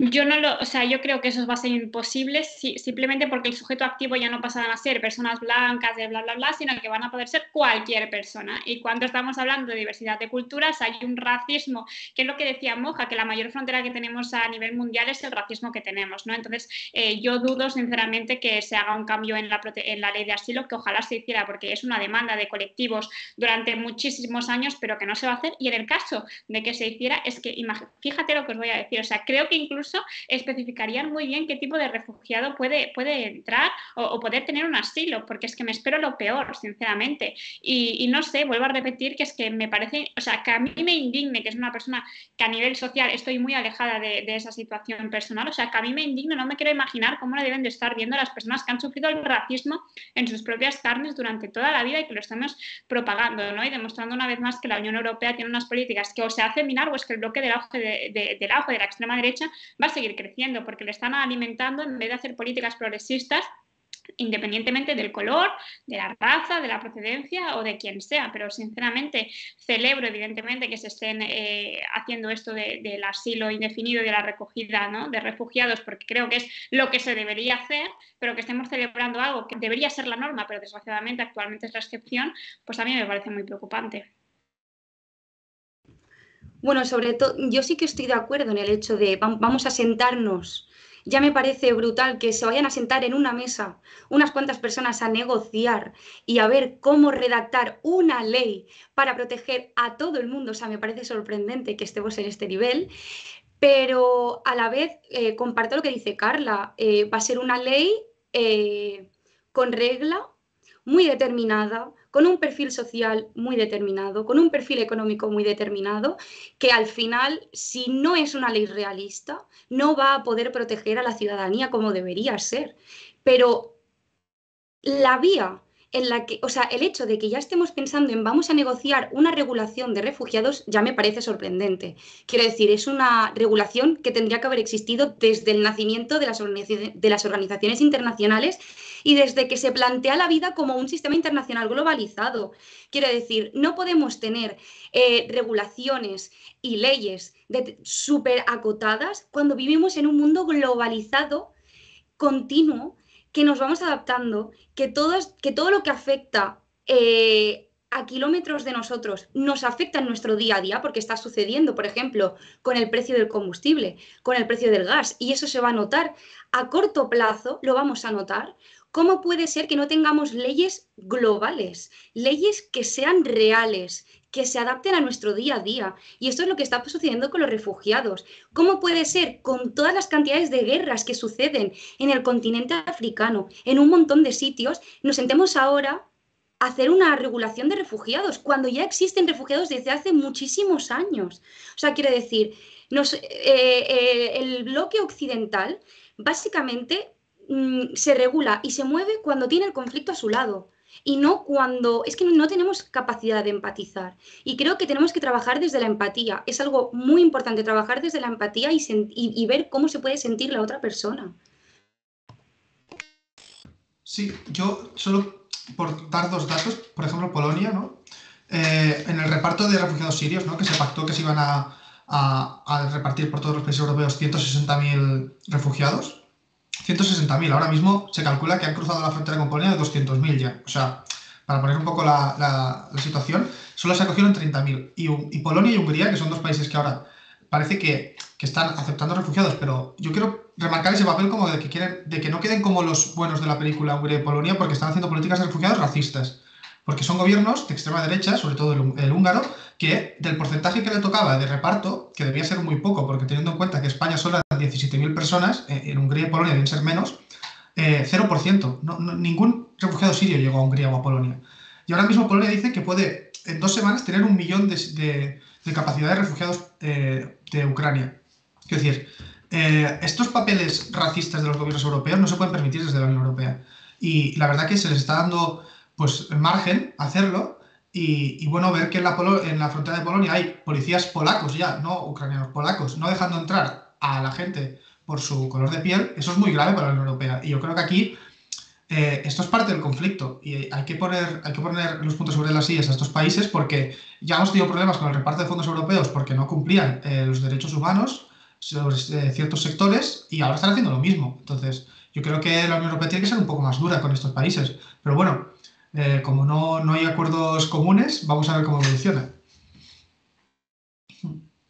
Pues si queréis pasamos al segundo tema, que bueno, tenemos un tema importante, ¿no? Que hablando de racistas, Donald Trump ha dicho que se quiere presentar a las elecciones de 2024. Si quieres explicar un poco, Carla, cómo va el tema.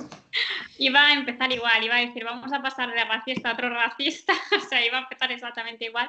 Donald Trump ya ha expresado su voluntad de volver a presentarse a las elecciones de 2024, ya se ha presentado 2 veces, una las ganó y la otra pues la perdió contra Biden, y bueno, lo primero que dijo en esta primera intervención diciendo que se iba a volver a postular como candidato para la presidencia de 2024 es que iba a hacer el muro de México en 3 semanas, esa fue la primera gran proclama que hizo cuando se presentaba, y después, bueno, ha vuelto a expresar que él era legítimo presidente porque se habían falsificado los votos, porque se habían robado votos y que literalmente Biden estaba allí por una coacción que se había hecho hacia él y porque él era el real ganador.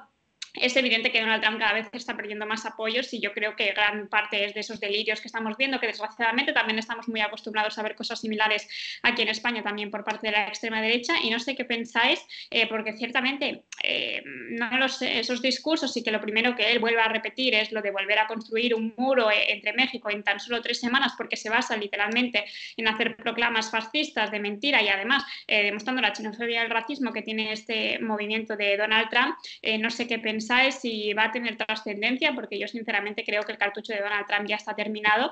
En Estados Unidos no creo que la influencia de Trump alrededor del mundo, como por ejemplo en Europa, esté terminado, pero sí que creo que en Estados Unidos, no sé cómo lo valoráis, qué pensáis, si ciertamente sigue siendo peligroso que este señor siga teniendo altavoz o si más no quiera tener ese altavoz. Sí, yo apuntar 2 cosas. Lo primero es que me gusta mucho que en las declaraciones ha dicho que ya ganó las elecciones 2 veces y lo va a hacer una tercera. Aún no ha asumido que perdió las elecciones. sigue en el diálogo del fraude, sin pruebas, bueno, eso se va a desmontar por sí solo. Lo que me parece preocupante es que el Partido Republicano no tenga capacidad orgánica de encontrar un candidato que le pueda hacer frente. O sea, cómo Donald Trump ha conseguido destruir el Partido Republicano en 4 años, lo consiguió destruir de todas las maneras, porque al final, cuando Donald Trump perdió la presidencia, simplemente el Partido Republicano quedó en su argumentario, sin Donald Trump, pero en su argumentario. Eso es grave, yo creo, para la democracia estadounidense y, por tanto, para la democracia global. Y bueno, ha hecho unas declaraciones usando el conflicto ucraniano, como es normal, pero bueno, remarcar que dijo que, bueno, que es el único presidente del siglo XXI donde Rusia no ha invadido ningún país, porque bueno, hace apología de Crimea con Obama, Biden, y luego en 2008 con Obama también estuvo tomaron Georgia. Entonces, bueno, él se pone ese papel. También es verdad que ideológicamente, pues bueno, Donald Trump y Putin tienen feeling en ciertos puntos, ¿no? Porque al ser ultraconservadores los dos, tienen puntos de apoyo, y yo creo que Donald Trump no tuvo mala relación con Putin en su presidencia, cosa que, bueno, ya marca un poco por dónde iban los tiros. Y no sé, Berta, ¿qué opinas de la reelección de Donald Trump?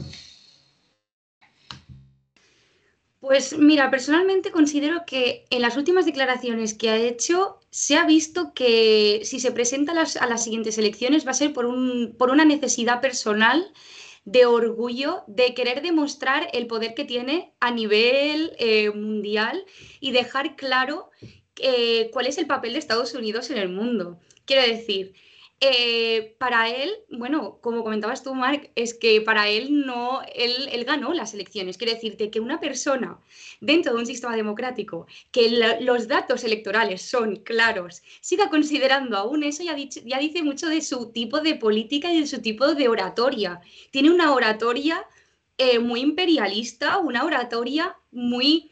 que determina mucho el papel de Estados Unidos en el mundo, y es que realmente es eso, una figura es un show que determina el papel de Estados Unidos en todos los conflictos, en las actividades económicas, y yo creo personalmente que si se presenta va a ser por amor propio, pero además creo que va a determinar mucho la persona que se vaya a presentar como oposición.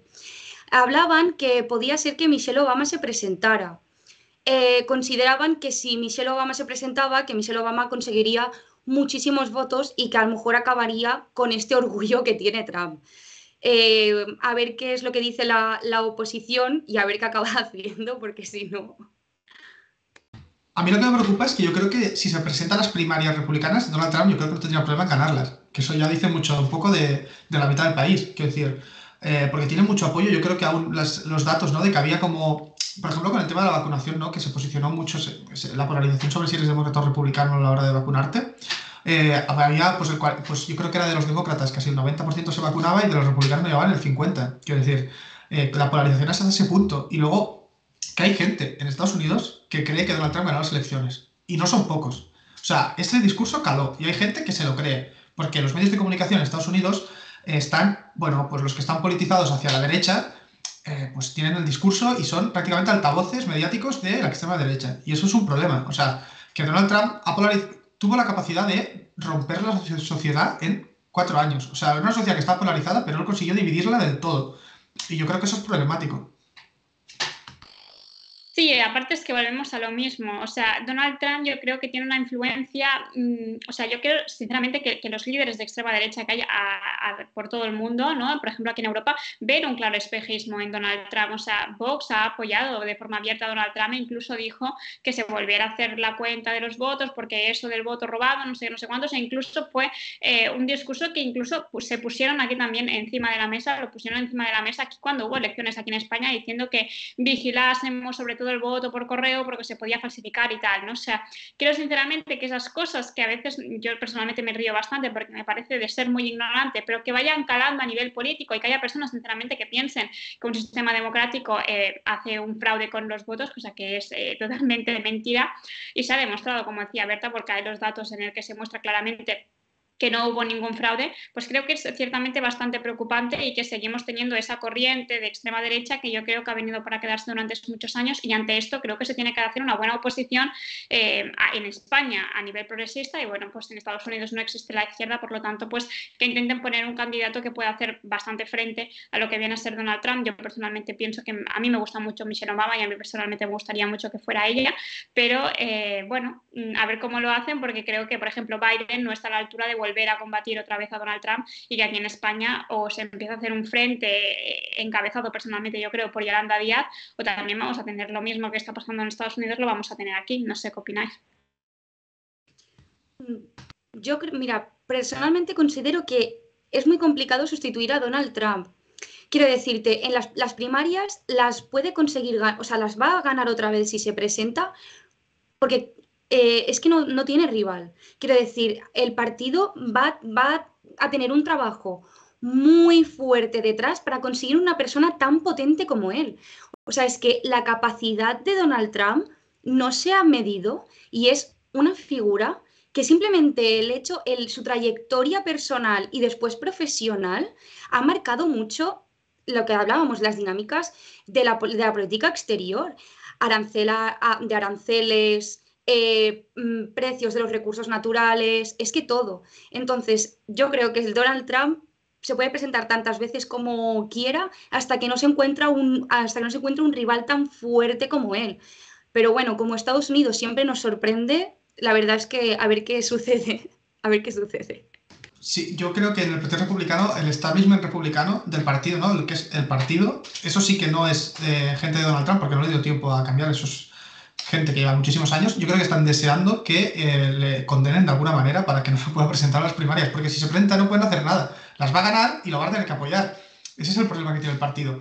Y bueno, Donald Trump, yo creo que bueno, yo creo que lo va a intentar, porque sobre todo se está esperando, yo creo que el momento es ahora, porque en noviembre hay el midterm election, ¿no? Que son elecciones de una tercera parte de la Cámara de Representantes y del Senado, donde si no hay un cambio muy, muy grande van a ganar los republicanos, entonces los demócratas tiene pinta que van a perder la mayoría en las dos cámaras, y entonces ahí porque va a haber 2 años duros, y el problema es que parece que en el tiempo que ha estado Biden no ha aprovechado su mayoría para articular políticas muy grandes, porque tuvo muchos problemas para hacer el New Green Deal con la parte más izquierdista del partido, y parece que va a ser complicado. Entonces yo creo que Donald Trump lo anuncia ahora, va a dejar pasar los meses, depende de cómo vayan en las elecciones pues el midterm election, va a tirar para adelante o no. Pero bueno, yo espero que... Yo estoy de acuerdo con Carla, ¿no? Yo creo que Michelle Obama, dentro del aparato demócrata, me parece una buena candidata. Tampoco sé yo políticamente muy bien dónde está situada, yo creo que muy en la órbita, ¿no? del Partido Demócrata estándar, ¿no? Un moderado claro, pero bueno, al menos eso yo creo que es lo mejor que podríamos tener a nivel como primera potencia mundial. Una persona pues moderada ya es una victoria. No sé cómo lo estoy viendo. Sí, es que en Estados Unidos hace falta recordar que no es que exista una derecha o una izquierda. Entonces, claro, es como cuando salió Biden y Kamala Harris, ¿no? Yo lo celebré, pero eso no significa que yo esté de acuerdo con sus políticas o en su espectro político, porque claramente también son personas conservadoras. Pero creo que ante un fenómeno como Donald Trump, que atentaba literalmente contra la mayoría de los derechos humanos, se tenía que apostar más por lo menos malo, ¿no? Sí que es cierto que yo creo que Michelle Obama, yo creo que tiene un cierto rasgo más diferencial que lo que viene a ser Biden o Kamala Harris, al menos, bueno, por lo que se vio también con Obama, creo que hay un rasgo diferencial, y eso no significa que sean progresistas, y eso no significa que vayan a implantar políticas progresistas, porque es que allí no existe y ojalá existiera. Pero sí que es cierto que ante el panorama capitalista, imperialista, ¿no? Como decía Berta, que tiene Estados Unidos, creo que lo que representa Michelle Obama es más moderador, más moderado, y un perfil que no atenta tanto contra los derechos humanos como lo puede hacer Donald Trump. Entonces yo creo que siempre ante el fascismo es mejor la otra opción, por mucho que esa opción no sea la que yo votaría en España, ¿no? Porque hay más espectro político, pero tal vez si estuviera en Estados Unidos seguramente sí que lo votaría, porque creo que es la única forma o el único voto útil para combatir al fascismo. Y creo que mirar la política de Estados Unidos como la miramos aquí en España, creo que es un error que a veces tenemos, ¿no? Porque el panorama político no es el mismo aquí en España que aquí en Estados Unidos. Sí, un apunte que hacen por el chat, que Fran pregunta, ¿Alexandria Ocasio-Cortez podría ser candidata a las próximas presidenciales? Bueno, estratégicamente no creo que lo haga, tampoco podría, porque para ser candidato tienes que tener 35 años, que es como una cosa que Estados Unidos tiene por, bueno, una traba más. Y Alexandra creo que tiene 32 o 33, igual va muy justo, pero yo creo que no los tendría en el momento de... En las primarias seguro que no, y en la elección yo creo que tampoco, entonces es complicado. Pero bueno, Alexandra Ocasio-Cortez parece que va a ser como la sucesora de la parte demócrata, pues bueno, demócrata dentro de los demócratas, ¿no? La parte un poco así más social, ¿no? Porque Alexandra Ocasio-Cortez tampoco es que sea una comunista radical. Es una socialdemócrata, que está bien, ¿eh? Pero bueno, que, no es, que parece que la pintan en Estados Unidos como si fuese Lenin.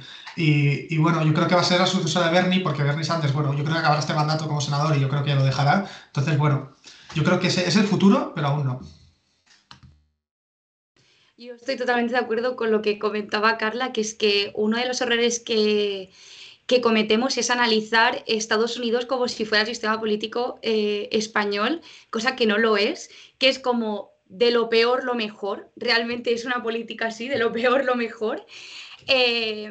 Entonces, hablando con el tema de Kamala Harris, es que hubo un montón de debate, sobre todo en las redes sociales, y es que en realidad hay que entender esta mentalidad de Estados Unidos de decir, ostras, es una mujer en el poder, que eso ya es algo bastante innovador y sobre todo con una ideología que sobresale un poco del estándar capitalista, imperialista de todo lo que defienden. Entonces, a veces no tenemos que mirar con nuestros ojos, sino con los ojos de la gente que vive allí. Sí, sí, totalmente. Pues bueno, lo dejamos aquí, que ya es la hora. Entonces, bueno, muchas gracias a la gente que está por el chat comentando. Y bueno, nos vemos el miércoles que la futura en catalán. Y bueno, Berta, un placer, espero que vuelvas por aquí. Y muchas gracias. Muchas gracias a vosotras. Adiós. Adiós, un beso. Adeu.